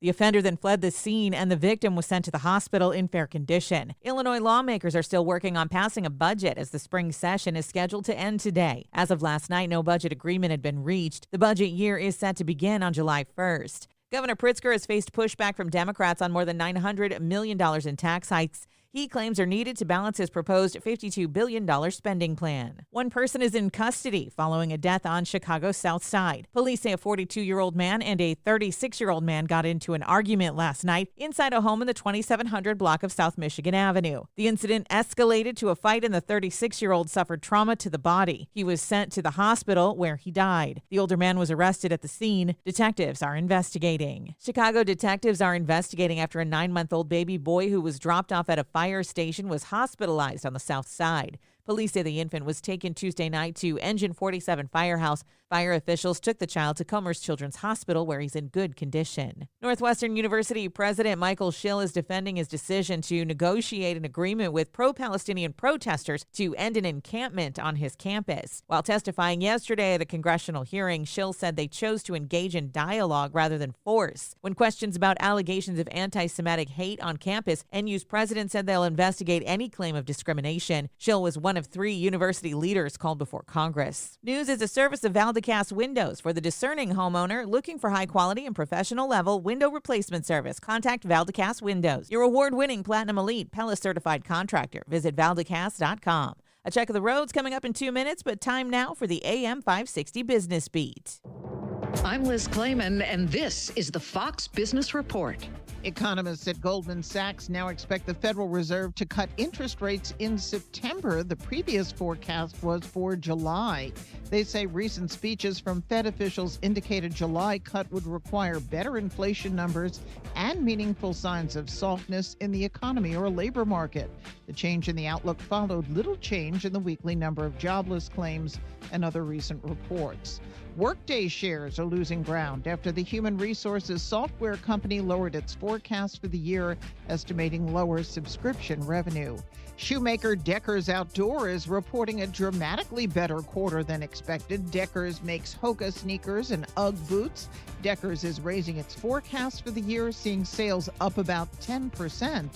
That's your Fox Business Report. I'm Ginny Cosola, invested in you.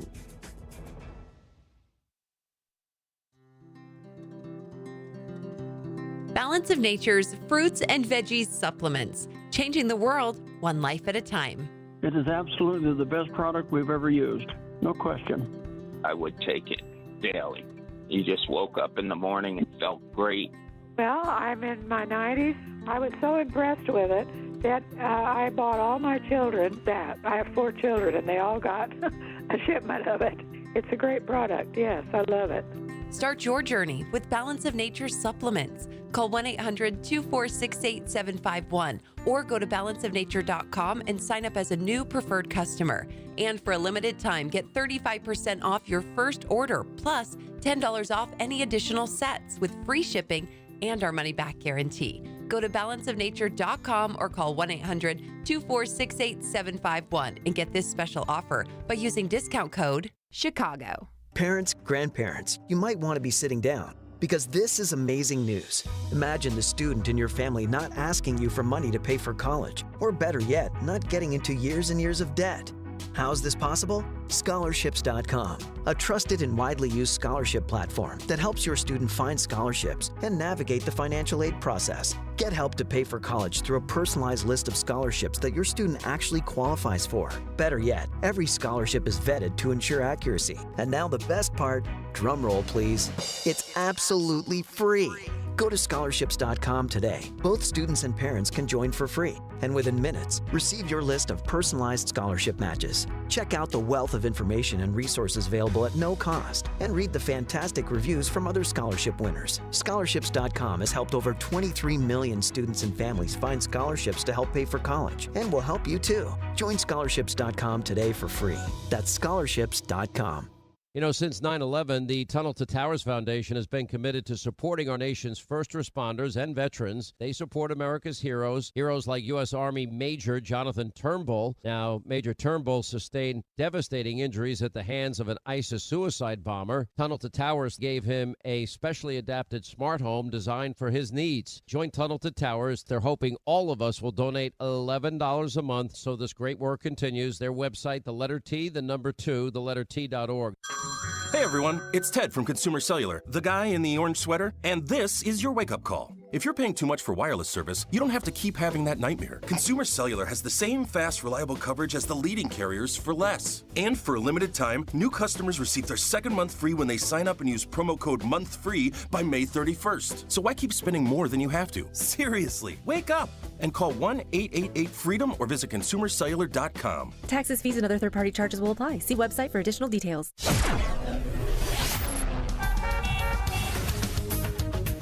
In the Team Hochberg Traffic Center, I'm Jill Urchak taking a look at the roads. On the inbound side of the Edens, it's a 19-minute ride from Lake Cook Road to Montrose. Going outbound on the Edens, that checks in at 18 minutes. Kennedy inbound side, give yourself 45 minutes in from O'Hare to downtown, 30 minutes heading in from Montrose. Back out on the Kennedy, that's a busy one at 40 minutes on out.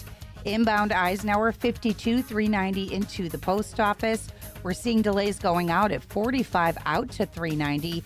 Stevenson 45 minutes from 355 into DuSable Lakeshore Drive. If you're heading inbound on the Dan Ryan, that's a 25-minute trip, 95th on in. Express lanes, those are tightening up 47th to the Stevenson. DuSable Lakeshore Drive, very busy in both directions. Also, southbound Tri-State, an accident right past Half Day, causing a delay as well. Scattered delays on the other tollways. Chicago's Morning Answer continues next, but now a check of your forecast from the National Weather Service. Cloudy today, a heavy thunderstorm in the afternoon, high 83. Breezy tonight with some showers and a heavy thunderstorm, low 57. And tomorrow, mostly sunny with a high 76. I'm Andy Robb on AM 560, The Answer. Now, from the Signature Bank Studios, this is Chicago's Morning Answer with Dan Proft and Amy Jacobson on AM 560. The Answer.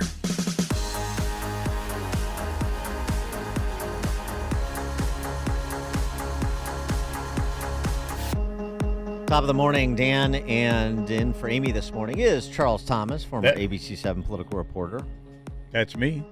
Charles, I don't know about you, but I'm a fan, consumer of military history, both in written form as well as dramatic form. And that brings us to our next guest, who's written perhaps a definitive book on the Guadalcanal campaign in World War II, Operation Watchtower. You may remember, it was in part memorialized in a series called The Pacific, right? About 15 years ago. Remember that? Yeah. It was sort of like Band of Brothers in the Pacific Theater.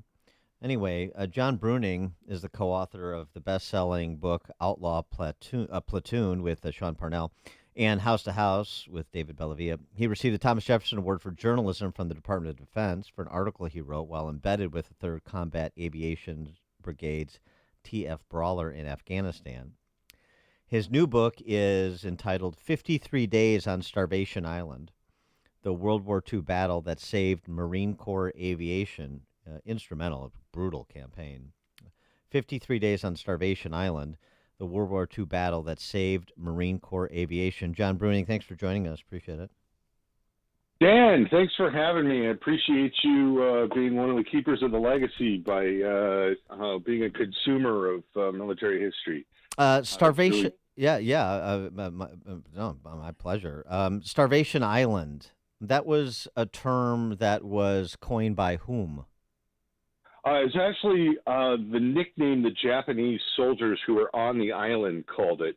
But I decided to use that as the title because what's lesser known about the campaign is, this is America's first offensive in World War II. We threw an entire Marine division and Marine Air Group onto the island and then couldn't supply them. And so the Marines were starving just as much as the Japanese were. And the guys that I wrote about who were flying in defense of the Guadalcanal perimeter dropped 30% of their body weight in 53 days, and sometimes more. Give us perspective on the importance of this particular campaign and sort of the up and down nature of it in terms of U.S. interests. Well, so the basic gist was the Japanese were trying to cut our sea lanes to Australia. And this island was the first step in being able to do that by projecting air power into the South Pacific. And so the Pentagon, even though we were completely unprepared, or the War Department, even though we were completely prepared to launch an offensive, 7 months into World War II, they decided that they had to do it and capture the airfield and keep those sea lanes safe. The ironic thing is, 82 years later, we're facing almost the exact same situation in the Pacific with the Chinese and Taiwan. And so, the Guadalcanal campaign and the lessons learned are as relevant today as they were in 1942 because of what's going on. In fact, the Chinese just cut a deal with the Solomon Islands, of which Guadalcanal is a part, to base warships in the island group. So the Chinese are basically doing the same thing in peacetime that the Japanese were trying in wartime in 1942. Well, right, and you're talking about lessons learned, and I'm glad you went there in terms of the present parallels, because one of the lessons learned from the lack of preparation that you were just referencing is that the U.S. Navy got hammered initially. Oh, it was catastrophic. The worst defeat in U.S. Navy history occurred the night after the landings took place. It was called the Battle of Savo Island, and 3 American heavy cruisers and 1 Australian cruiser were sunk to very little return damage to the Japanese. And that prompted the U.S. Navy to withdraw from the area and stop unloading transports. They withdrew with the hold still fairly full. So the Marines on the ground were left with 3 days worth of ammunition and not enough food to sustain themselves. So they lived off of rice and canned food that they captured from the Japanese. And then that enters that brings us through into this difficult period, but then into a heroic period that is sort of intimated in the title of your book, the World War II battle that saved Marine Corps aviation. So they're into this position after the defeat that you just described, and then what transpires to turn the tide.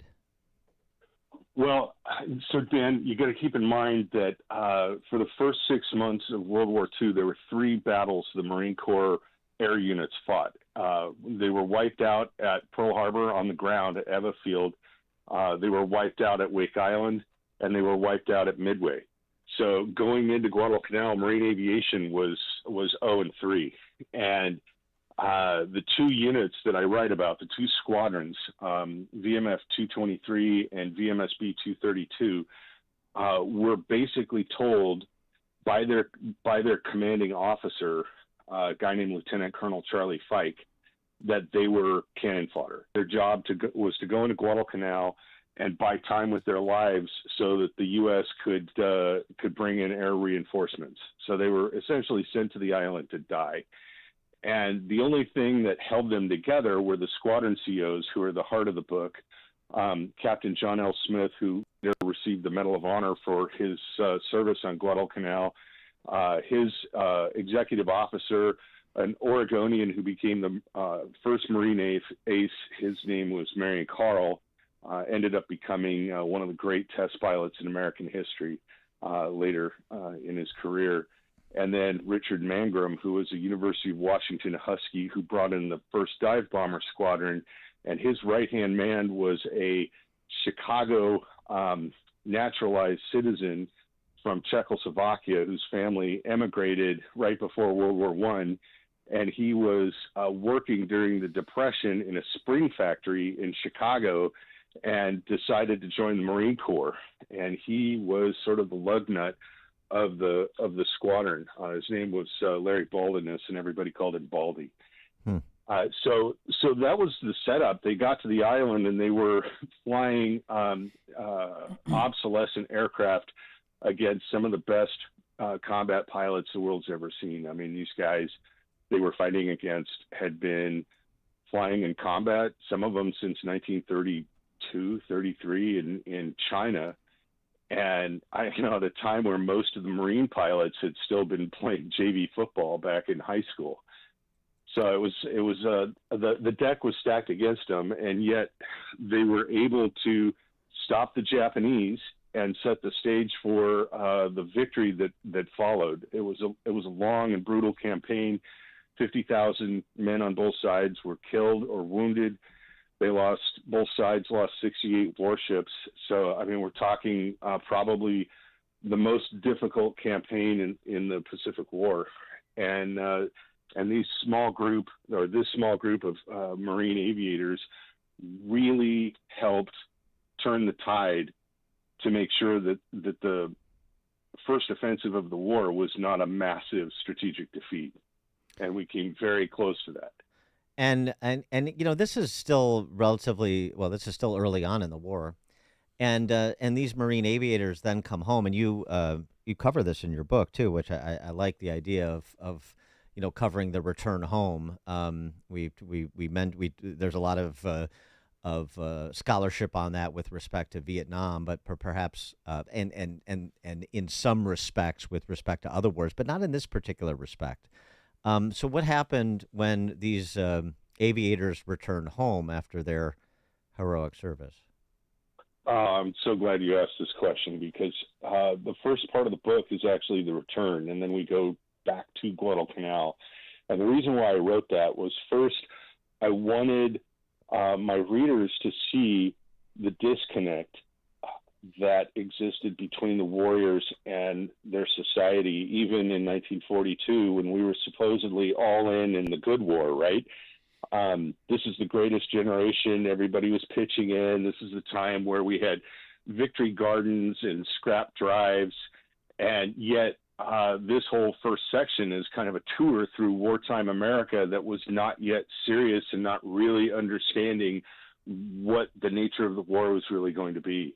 And when they arrive back in November of 1942 and they go on the first Marine Corps Heroes Tour of the war, they get these glimpses into the mindset of the country at a football game. And a Georgia Tech football game was one of the moments where they realized that, we're not serious about this war yet, and the general society really doesn't understand what the cost is going to be. And John L. Smith just kind of unloads on an Atlanta Constitution writer because of that. And then they end up going to two different wartime aircraft factories, and they see the difference between how they're run. And, one was very wasteful and didn't produce hardly anything of value, and the other one was instrumental in winning the war. And you kind of see the dichotomy through the eyes of the pilots who are forced to fly these airplanes. And so it was a time where we were in transition. We knew that there was a war. As you know, as a society, everybody recognized we were in World War II, but nobody really knew what that meant. The casualty lists in 1942 were nothing like they were going to be in 43 and 44. You know, about 500,000 Americans were killed through the course of the war. So by 1943, every town, every village, every hamlet in the United States had Gold Star families that had received the dreaded yellow telegrams from the War Department. But that wasn't the case in November of 42. It was almost like we were play acting at war. Fascinating. And it was very disturbing to the guys coming home. He is John Bruning. He's the best-selling author of Outlaw Platoon, House to House. He is the recipient of the Thomas Jefferson Award for Journalism from the Department of Defense for an article he wrote while embedded with the 3rd Combat Aviation Brigade's TF Brawler in Afghanistan. His new book, 53 Days on Starvation Island, the World War II battle that saved Marine Corps aviation. John Bruning, thanks so much for joining us, and best of luck with the book. Appreciate it. Hey, thank you very much. Really appreciate it. And John Bruning joined us on the Turnkey.Pro answer line. This is the morning show more Chicago radio listeners are choosing. This is Chicago's Morning Answer on AM 560. The Answer. Donald Trump Jr. here. Since January of 2021, the cost of living has increased by 17.9%. You can't get that money back, but you can stop your losses by diversifying into a gold IRA from my friends at Birch Gold Group. To learn more, get your free info kit on gold IRAs by texting the word SHELTER to 989898. That's SHELTER to the number 989898 to get your free info kit from Birch Gold now. Message and data rates may apply. At Catholic Cemeteries of Chicago, we honor traditions, celebrate faith, and cherish memories. Take an active role in establishing your legacy for future generations by pre-planning your final arrangements today. Alleviate your loved ones of future financial burden. Lock in today's prices and take advantage of interest-free financing and no hidden fees. Visit CatholicCemeteriesChicago.org or call 708-236-5490 to schedule a free consultation today. It's almost time once again for the annual AM 560 Golf Outing presented by Signature Bank. And this year, AM 560 is proud to partner with the Tunnel to Towers Foundation to help them support America's first responders and military heroes, including homeless veterans, and to help America never forget 9/11. This year, our golf outing is happening on Wednesday, June 19th at McRae Memorial Golf Club in Barrington. When you purchase a foursome to join us, you'll enjoy a full day of golf, meals, an awards reception, and a silent auction. And if you're a business owner, when you purchase a foursome, you'll also receive an AM 560 marketing package, which includes 25 one-minute commercials between 5 a.m. and 8 p.m. and a free digital marketing analysis. And we also have twosomes available in addition to foursomes. Reserve your foursome today at 560theanswer.com/golf. That's 560theanswer.com/golf. Sponsored in part by Control Point Engineering, Waukegan Roofing, and by Crosscom Public Adjusters. In the fast-paced rhythm of life, where demands can be relentless and time is precious, prioritizing your well-being can be hard. Not to worry. Balance of Nature fruits and veggies supplements are convenient and easy to add to any schedule. Paired with eating more fresh produce, regular exercise, and a positive mindset, Balance of Nature fruits and veggies supplements can help you keep your rhythm. Whether it be excelling in your day-to-day or just living in the moment, start your journey with Balance of Nature supplements. Call 1-800-246-8751 or go to balanceofnature.com to get 35% off your first order as a preferred customer with free shipping and our money-back guarantee. That's 1-800-246-8751. Go to balanceofnature.com or call 1-800-246-8751 and get this special offer by using discount code CHICAGO. Hey, business owners, are you wondering how to grow your business? Do you need cash flow and a ready source for financing? Well, Signature Bank can help. Hi, Mike Gallagher here to let you know that Signature Bank's loan decisions are made locally by a team who knows your name, cares about your business, and is invested in your success. When you need advice about your business or even have a question, Signature Bank is there to help. There are no handoffs or call centers. This is a team that wants to get to know you and your business. That's why Signature Bank in Chicago is my bank. That's right. I'm a customer. When I call, someone picks up the phone on the other end. And with Signature Bank, I can securely bank anywhere, anytime. Reach out to my friends at Signature Bank. Call 773-467-5630. That's 773-467-5630. Or visit them online at signaturebank.bank. Signaturebank.bank. Your business could be Signature Bank's next success story. Member FDIC, Equal Housing Lender. Parents, grandparents, you might want to be sitting down because this is amazing news. Imagine the student in your family not asking you for money to pay for college, or better yet, not getting into years and years of debt. How's this possible? Scholarships.com, a trusted and widely used scholarship platform that helps your student find scholarships and navigate the financial aid process. Get help to pay for college through a personalized list of scholarships that your student actually qualifies for. Better yet, every scholarship is vetted to ensure accuracy. And now the best part, drum roll please, it's absolutely free. Go to scholarships.com today. Both students and parents can join for free. And within minutes, receive your list of personalized scholarship matches. Check out the wealth of information and resources available at no cost. And read the fantastic reviews from other scholarship winners. Scholarships.com has helped over 23 million students and families find scholarships to help pay for college. And will help you too. Join scholarships.com today for free. That's scholarships.com. AM 560, The Answer. Open mic! Open mic Friday! Call it now! Open mic Friday! Top of the morning, Dan, and former ABC7 political reporter Charles Thomas is in for MEJ again. 2 Open Mic Fridays in a row for you, Charles. I know. Isn't How that about exciting? that, man? Yeah. Open Mic Friday, of course, take your calls, 312-642-5600, turnkey.pro. Answer line, we'll take comments, compliments, concerns, criticisms, general crack pottery. We will take it all, and we kick off Open Mic Friday, as we always do, with turnkey.pro founder David Kolsak. David? Good morning, Dan and Charles. How are you guys today? Good. Great. Well, first off, I just wanted to say a big congrats to Harrison Butker for having the #1 selling jersey at the moment in the NFL. I have to say it's nice to hear him talk so kindly about women and how being a mom is a good job and in and of itself. And I'm paraphrasing there, but it's interesting to me that family values are so controversial. I mean, the guy's a family guy, so we truly live in some kind of upside down world. But good for you, Harrison Butker. But really, this week, at this point in time, it seems to me like information with just about every subject of importance comes out very, very slowly. And that dripping of information, whether it's intentional or by mistake, it leads to another event that triggers more disclosure. It's like a set of dominoes, like one thing leads to another. To that end, I heard you had Julie Kelly on your program yesterday, and she's a reporter that's been covering the classified documents case in Mar-a-Lago against Trump. The judge in that case is actually a quite remarkable person. Judge Eileen Cannon released numerous motions related to the documents case. One of these filings released said that the FBI authorized the use of deadly force, and that's been talked about ad nauseum. This was confirmed to be authorized by the Attorney General Merrick Garland, the guy that wanted to run for the Supreme Court. He's been taking some heat for that, but he confirms that the FBI really didn't want to do the raid, but Mr. Garland ordered it and authorized the use of deadly force if necessary. Really?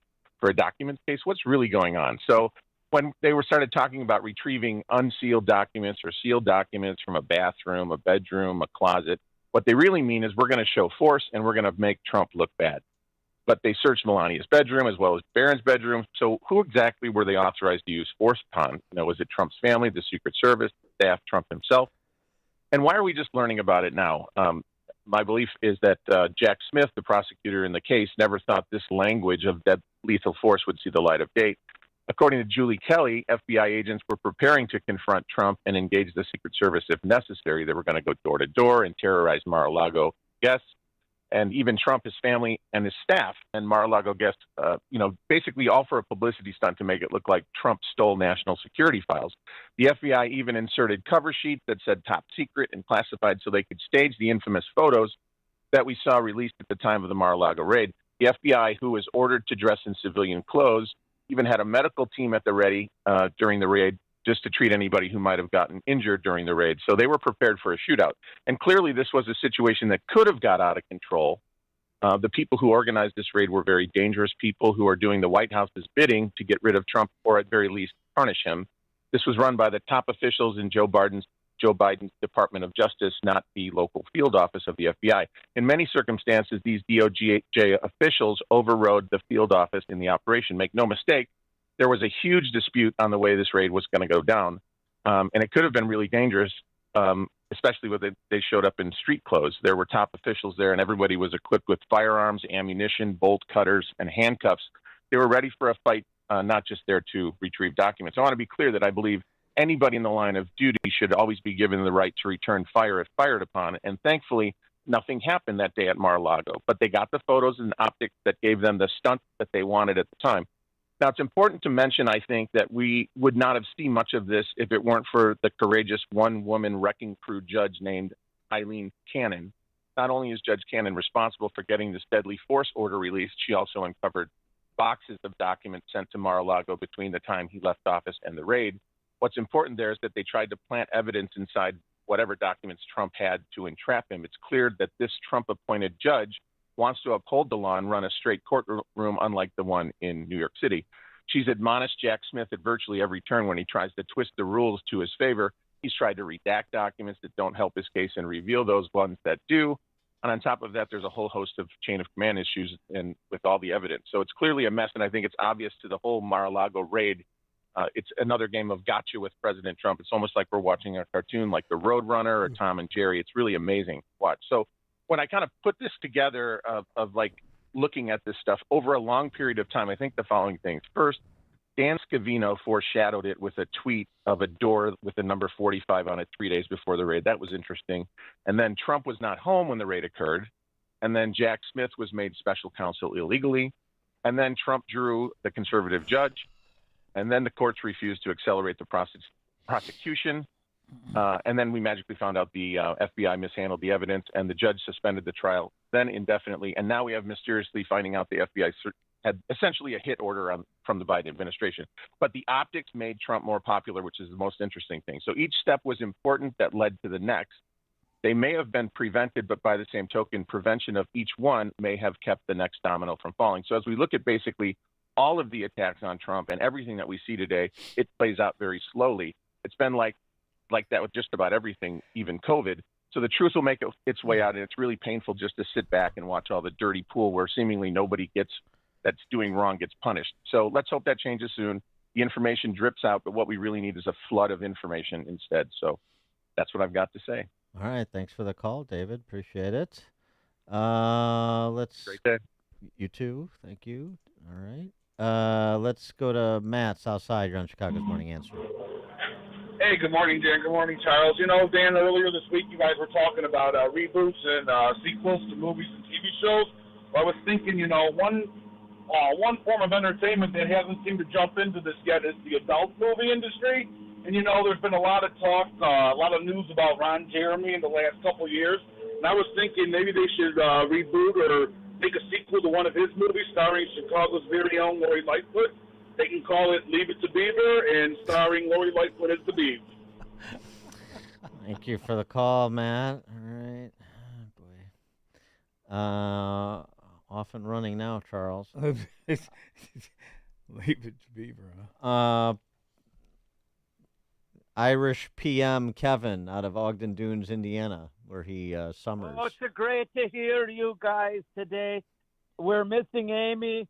You know, she was just a whiskey maker, but I love her still. But, Dan, as a person who needs a healthy daily helping of both the bran and the plums just to function on weekdays, I do take issue with your term, justice-impacted individual. And Charles Thomas, you political reporter, did you know that your man, the warmonger, Abe Lincoln, played in a garage band back in high school? He actually rocked out in the Ukraine. Did you know that about Abe Lincoln? No, I didn't. Anthony Blinken. Abe Lincoln. Okay. Abe Lincoln. Charles, Abe Lincoln. Did you know that in his youth, the perspicacious Dan Proft, he wanted to be a Gregorian monk, but he never got the chance. Oh my, the puns! I mean, just Fast and Furious. Okay, all right. I love the dramatic pause, waiting for applause or laughter. All right, this is my rather favorite, than groaning. Yeah, my favorite part of the week. Oh yeah, I look forward to this. I've been setting it for 3.5 hours just for the Irish PM. See how many puns he could fit into 90 seconds. All right, go ahead, Irish PM. You. Yeah. They say that Dan Proft's making progress overcoming his golfing addiction, but he's not out of the woods yet. Oh boy. Now my main. The sand is running out, PM. The sand is running out. Make it good. I'm reporting on a secret backroom deal being cut between the mayor and the governor. The mayor wants the governor, J.B. Lizzo, to build more bridges so that Chicagoans can find a place to live under or to jump off of. But the governor needs to find new revenue, so he seeks the mayor's support for his proposed legislation, the Warm to Your Form Act. This initiative legalizes area sex professionals so long as they are professionally trained and pay taxes on each sex act performed within a duly recognized and regulated house registered with the state. The legislation calls for the friends of the mayor and the governor to conduct all the training required before one can become a recognized and registered sex professional. But the most controversial under Lizzo's proposed legislation, the state will also tax all sex undertaken by Illinois married couples, especially the one in springtime. All right, PM. Thank you so much for your stylings, as per usual. Eduardo in Tampa Bay, you're on Chicago's Morning Answer. Yeah, before I get off my point here, everybody, like Rich said earlier, get out and visit somebody from the Memorial Day service instead of having just a cookout. But young people this summer should help out seniors, be like a caregiver. Don't just sit around getting a suntan at the beach or goofing around. That's what they should be doing. Okay. All right. Thanks for the call, Eduardo. Appreciate that. Bob in Buffalo Grove. Good morning, Dan and Charles. Let me wish you and your listeners a good Memorial Day weekend and the start of the summer season. During this Memorial Day holiday, I flash back 70 years to the days with my grandmother. She always called May 30th Decoration Day, having been born before the Great Wars. Today, have we forgotten the origins of Memorial Day when we lost over 600,000 dead in our war? So next week, Mike Frank from Arlington Heights provides some history on May 30th and the remembrance of Decoration Day in our Civil War. Have a great weekend. Always great talking to you. Thanks for the call, Bob. Appreciate it. The other Bob in Rogers Park. Yes, you were talking about the red light cameras on Monday, and you had a few police officers called in. I just want to tell you a few Spot weeks shotter, ago, police officer. Spot shotter? Spot shotter. Yeah. Yes, correct. Yeah. Mm-hmm. A police officer pulled me over. He said, "Sir, your wife fell out of the car about 5 miles ago." I said, "That's a relief. I thought I was going deaf."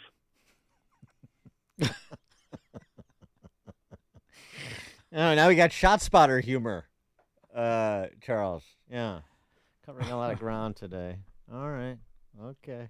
Tony, Southside. Yeah, good morning, Dan. Morning, Charles. Good morning. My comment is about the lack of comment by Representative Jan Schakowsky, who has her mouth open on everything else, and her silence on the Northwestern University campus encampment, since that's part of her district. Yeah, thanks for the call, Tony. Well, it was interesting because that was part of our conversation last night. We had the cigar night with Dennis Prager. Thanks to everybody who came out. We had a great turnout, a lot of fun. And we talked a bit about this, as we have on this show, that, you know, that Jewish legislators like Jan Schakowsky are not in service to their faith. I mean, because they're culturally Jewish, but they're secular humanists. They're in service to their political ideology. And Prager actually made a humorous but not inaccurate remark. He's like, look, when a Christian stops believing in Christ, we don't call him a Christian anymore.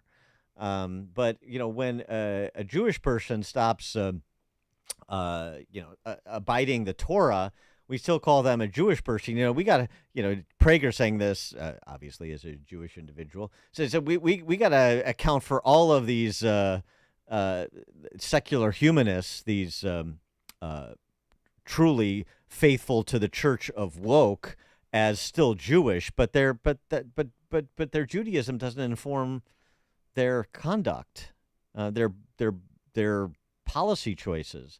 And so you shouldn't. I mean, the bottom line is, don't be surprised when a Jan Schakowsky or a Dan Goldman or some of these others, men and women of the left, even if they are of Jewish extraction, side with model Hamas on campus. Tom in Winter Park, Florida, I presume. Yeah, good morning, Dan and Amy. Oh, I'm sorry. Sorry, Charlie. Missed your show, just tuned in. Wanted to comment on the Stormy Daniels trial. Is there a possibility of a hung jury? And if so, which one? And then the second thing I wanted to comment is that I know that they met at a golf outing, and I was wondering if Trump got the bonus of the possible hole-in-one for the tournament if he won the car. No? Or hole-in-two. I don't know the specifics, but that's where I heard they met. All right. Y'all have a good day. Thanks for the call, Tom. Got a lot of amateur comedians that audition on Open Mic Friday, Charles. Rick in Carroll Stream. Hey, Dan, how's it going? Good. Hey, I don't know if you guys remembered, when I was growing up, there used to be a brothel in Elmhurst. Really? On, the west side of 83 at Lake Street. The building's still there. It's a popular truck rental place now. And as a kid, I had heard that there's, like, a U-Haul. Yeah, okay. All right. And as a kid, I had heard that there's hundreds of babies in the grass in the back. So, welcome to Illinois. Boy, you learn a lot about the state, too, on Open Mic Friday, Charles. Yeah. Mm-hmm. He was a sponsor last night. Dan from Control Point Engineering. Control Point Engineering was a sponsor. Dan, thanks for joining us. You're on Chicago's Morning Answer. Good morning, Dan. Good morning, Charles. Good morning. Dan, I just wanted to say that there's something I wanted to say last night at the event that I didn't get a chance to, but people really need to work on reaching out to young people. I think you've made some great points about how we can't wave a wand and change politics overnight. And the left is great at going after the youth, and I think we have to do the same fervently to get things changing. I mean, it's 10 years from now is what we really need to look at, not 4 years from now. And I just want to say I've always liked you, and when you put that guy in his place last night, I like you even a lot more. Thanks for the call, Dan. Appreciate it. I mean, it's a great point about youth. It's just like we have to relentlessly make our cases, and we talked a lot about that last night. And Dennis, of course, talked about the impact of PragerU, which is substantial, and it's a great thing that he founded. And even with the censorious left, we can't use that as a crutch. You have to, they're especially in the digital age and now the AI age. I mean, there are all sorts of platforms through which to communicate, and you need to be relentless communicators. We need to be relentless communicators of our ideas and policy solutions and respond to the really dangerous ideas, nothing new from the left. And in terms of that, like, put this guy in his place. So for those who attended, there was this little confrontation of sorts between me and somebody in the audience over Illinois politics. And I won't go into the details. It was relatively heated, and I got a little exorcised. Maybe I needed an exorcism. I got upset. But in point, for those who were there, I actually had a conversation with the guy. To his credit, he came up and we talked afterwards. And he's an immigrant from Eastern Europe. And basically, I think, he just sort of came at me the wrong way. And I think we were sort of talking past each other. So it wasn't as bad as it seemed in the moment. that we're largely on the same page, and we had a good chat afterwards. And he's a good dude, and we're basically, like I said, trying to do the same things. He's just frustrated with Illinois politics, and he said, he basically accepted my challenge to get more involved, and he appreciated the point about being inside the arena, not just taking shots at those inside. So I just wanted, for those in attendance, and we had, 300 or so people, we did have a good chat afterwards and hashed it all out. So, things can get heated, and then you have a conversation, and you find out it's not so bad. So anyway, okay. Dave and Darian, you're on Chicago's Morning Answer. Yeah, hey, how you doing, guys? Hey, I just wanted to comment on all these trials that are going on with Trump. The fact that none of our representatives are really doing much to bring them to light, or even, let alone stop them. I mean, what chance do we have to stop the fraud and the cheating on the election? It's going to be even more brazen. It's going to be more in your face. They know they can get away with it. I just think that it's going to be slim pickings for this election. Well, I don't know that that's the case. I mean, if you're extrapolating from Illinois, that's a mistake. Obviously, you've had a lot of elected officials. I think Trump actually has handled this very well, the trial, to make it as much of a spectacle and the use of surrogates as possible to focus people's attention who are otherwise not paying attention to the injustice that is being perpetrated in Manhattan. And you've had, and whether they're serving their interests or not, they're still there. These Republican legislators and state-level officials, the Alabama Attorney General, have all flown up to Manhattan to make the cases that you're hearing us make, and former federal prosecutors make, and law professors make on radio shows and cable news and so forth. So I think that they've actually done a pretty good job of making the case for Trump's case in Manhattan. And in terms of, the administration of elections, we've talked a good bit about this. We've talked to Ken Cuccinelli, Election Integrity Project, and others associated with ballot integrity programs, particularly with an eye towards the swing states. And again, it's uneven. It's not as good as it should be, perhaps in a place like Pennsylvania, but it's better than it was, say, in a state like Georgia. Nevada's still an issue. Maricopa County may be still an issue. But, North Carolina is better than it was 4 years ago, for example, just thinking about swing states. He needs two of those swing states. What's that? And he needs two of those. No, I understand. I understand. And Wisconsin is better than it was 4 years ago, banning Zucker boxes and so. So it's just. I wouldn't be fatalistic about it. I wouldn't be unboundedly optimistic about it, but I wouldn't be fatalistic either. I think there's a much better appreciation for the need to early vote, for vote by mail programs, for ballot integrity. There has been much more litigation in advance of the election to try to tighten up the administration of the elections in states and jurisdictions where we know there's concern. So it won't be as good as we want it, but it'll be better than it was in 2020 on net, in my opinion. Thanks for the call, Dave. Joe in Arlington Heights. Oh, Joe in Arlington Heights, our Chicago Morning Answer Poet Laureate, Joe. Good morning. I jotted a poem about the importance of Memorial Day. Try to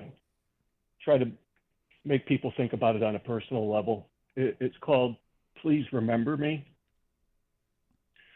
You don't know me, but you should. I'm that one who did all I could. I stood in the face of mortal danger, doing this for you, a total stranger. I shed my blood, staring peril in the face, to protect more than just this place. It was needed to protect our way, safeguarding freedom every day. My boots on the ground, overseas, bullets brutally tore into me, but I had no choice, you see, somehow knowing what had to be. On the seas with dangers unknown, cold and wet, chilled to the bone, I did not complain as duty I served, while the sound of approaching torpedoes whirred. In planes I flew high above the ground, while rockets and flak my plane they found. Whether draftee or volunteer alike, I chose to stand and bravely fight, giving the last full measure to protect what I treasured. I chose valor as the better way. America, please remember me this day. Very good, as always, Joe. Thank you very much. Lovely poem. Please remember me, Joe. That's Joe from Arlington Heights, our poet laureate, Charles. Yes, look forward to it. Steve and Addison. Hello, I'm here. Hey, Steve, go ahead. You're on. Yeah, I'm wondering, and I don't know the law as well as you do, obviously, but if somewhere down the road in the next 2 weeks, while the jury deliberates in New York, if a mistrial is declared, could not the DA again decide to try this case again because there's a mistrial? And are we looking at another 6 weeks to 2 months with a second trial going on? We actually talked about that with Andy McCarthy the other week. I've never heard it. Sorry, I've never heard that brought up. Yeah, no. I mean, it's fine. So it's a political calculation that Alvin Bragg would make. Say if there's a juror or two that's a holdout, whether or not, and there's a mistrial declared, whether or not he would move to try Trump again, and then there's a question of how quickly he could convene a jury and re-prosecute the case.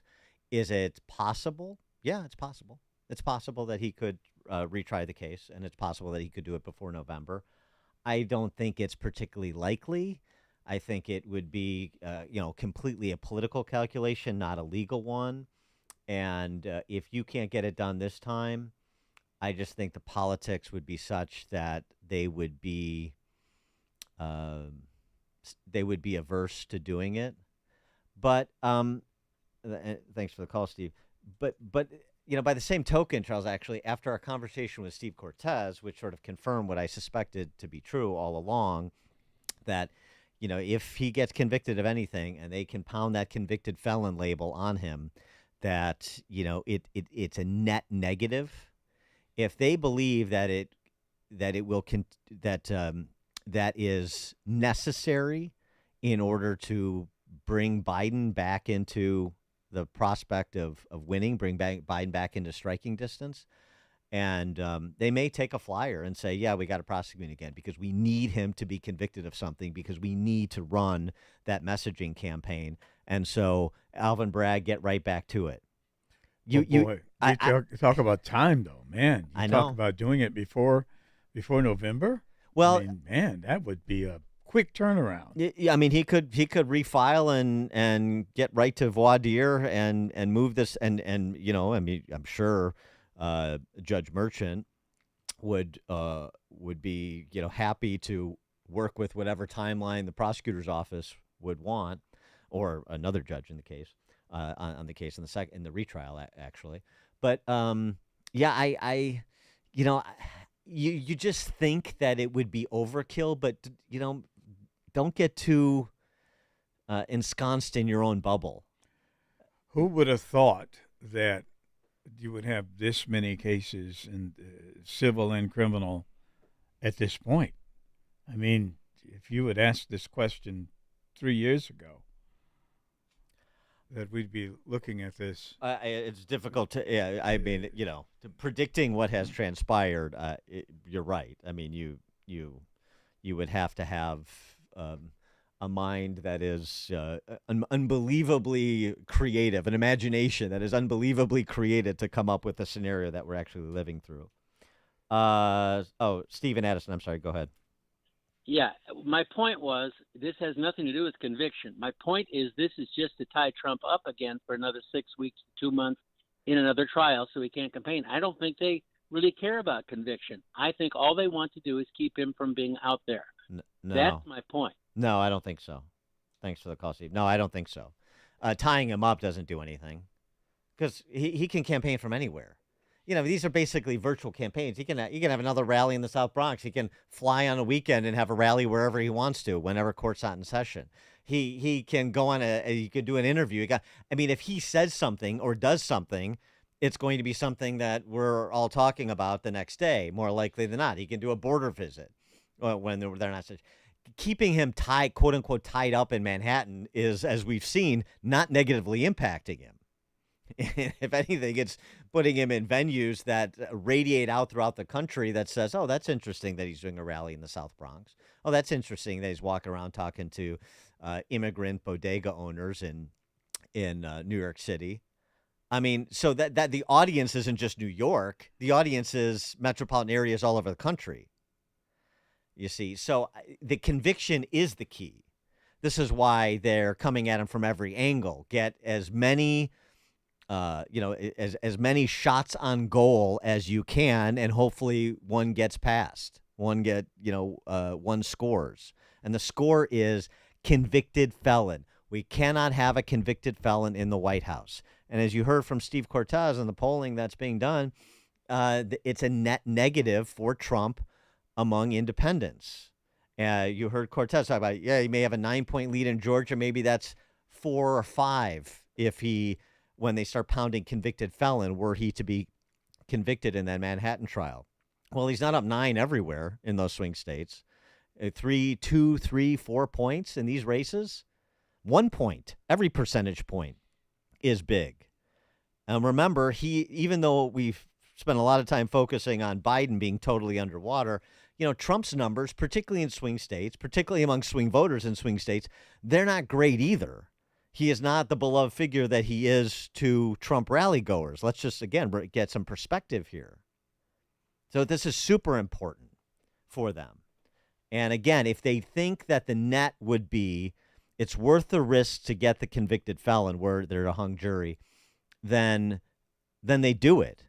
If they don't think there's another path to get Biden within a stone's throw of winning this race, then they have to roll the dice and say, well, we think the chance is worth the risk of a boomerang on us. Carolyn, moments. Hi. I was thinking with all this renaming, with the to make the death penalty more palatable to the liberals or the leftists, it could be named a postpartum abortion. What could be? Oh, the death penalty. penalty is okay, all right. It's actually just a postpartum abortion. Okay, Carol, I guess that's in response to justice impacted individual. Justice impacted individual. Yeah. We're all justice impacted in our own special ways, Charles. I still like my offering of justice system contributor, right? Because without criminals, there's no need for a justice system. Well, so their contribution shouldn't be underestimated or underappreciated. It'll help you get a job and, get enrolled in college and do a lot of things. Absolutely. Chuck and Delavan. Thanks for mentioning my band's name, Justice Impacted. Hey, a lot of fun tonight. This weekend, you guys go to Burlington Jamboree, Papa's Blue Spruce tonight. They got a real good singer. I just saw Lizzo drive by. I'm in the Bay. I'm probably about a half mile from his farm. And then get to Lake Geneva to look at all the murals. There was a big crowd last week from everybody. I met a lot of listeners again. So thanks a lot, and you guys have a great weekend. Thanks for the call, You Chuck. too. Happy Memorial Day weekend to all. Charles Thomas in for Amy J. Charles, had a great thanks so time much for sitting in. this Friday as usual. We appreciate you as usual. Let me come back, man. I enjoy being here. You got it. It is 9 a.m. AM 560 WYND. War against Hamas in Gaza. I'm Dave Anthony, Fox News. Israel must immediately halt its military offensive. That's an order from Nawaf Salam, president of the UN's International Court of Justice, after South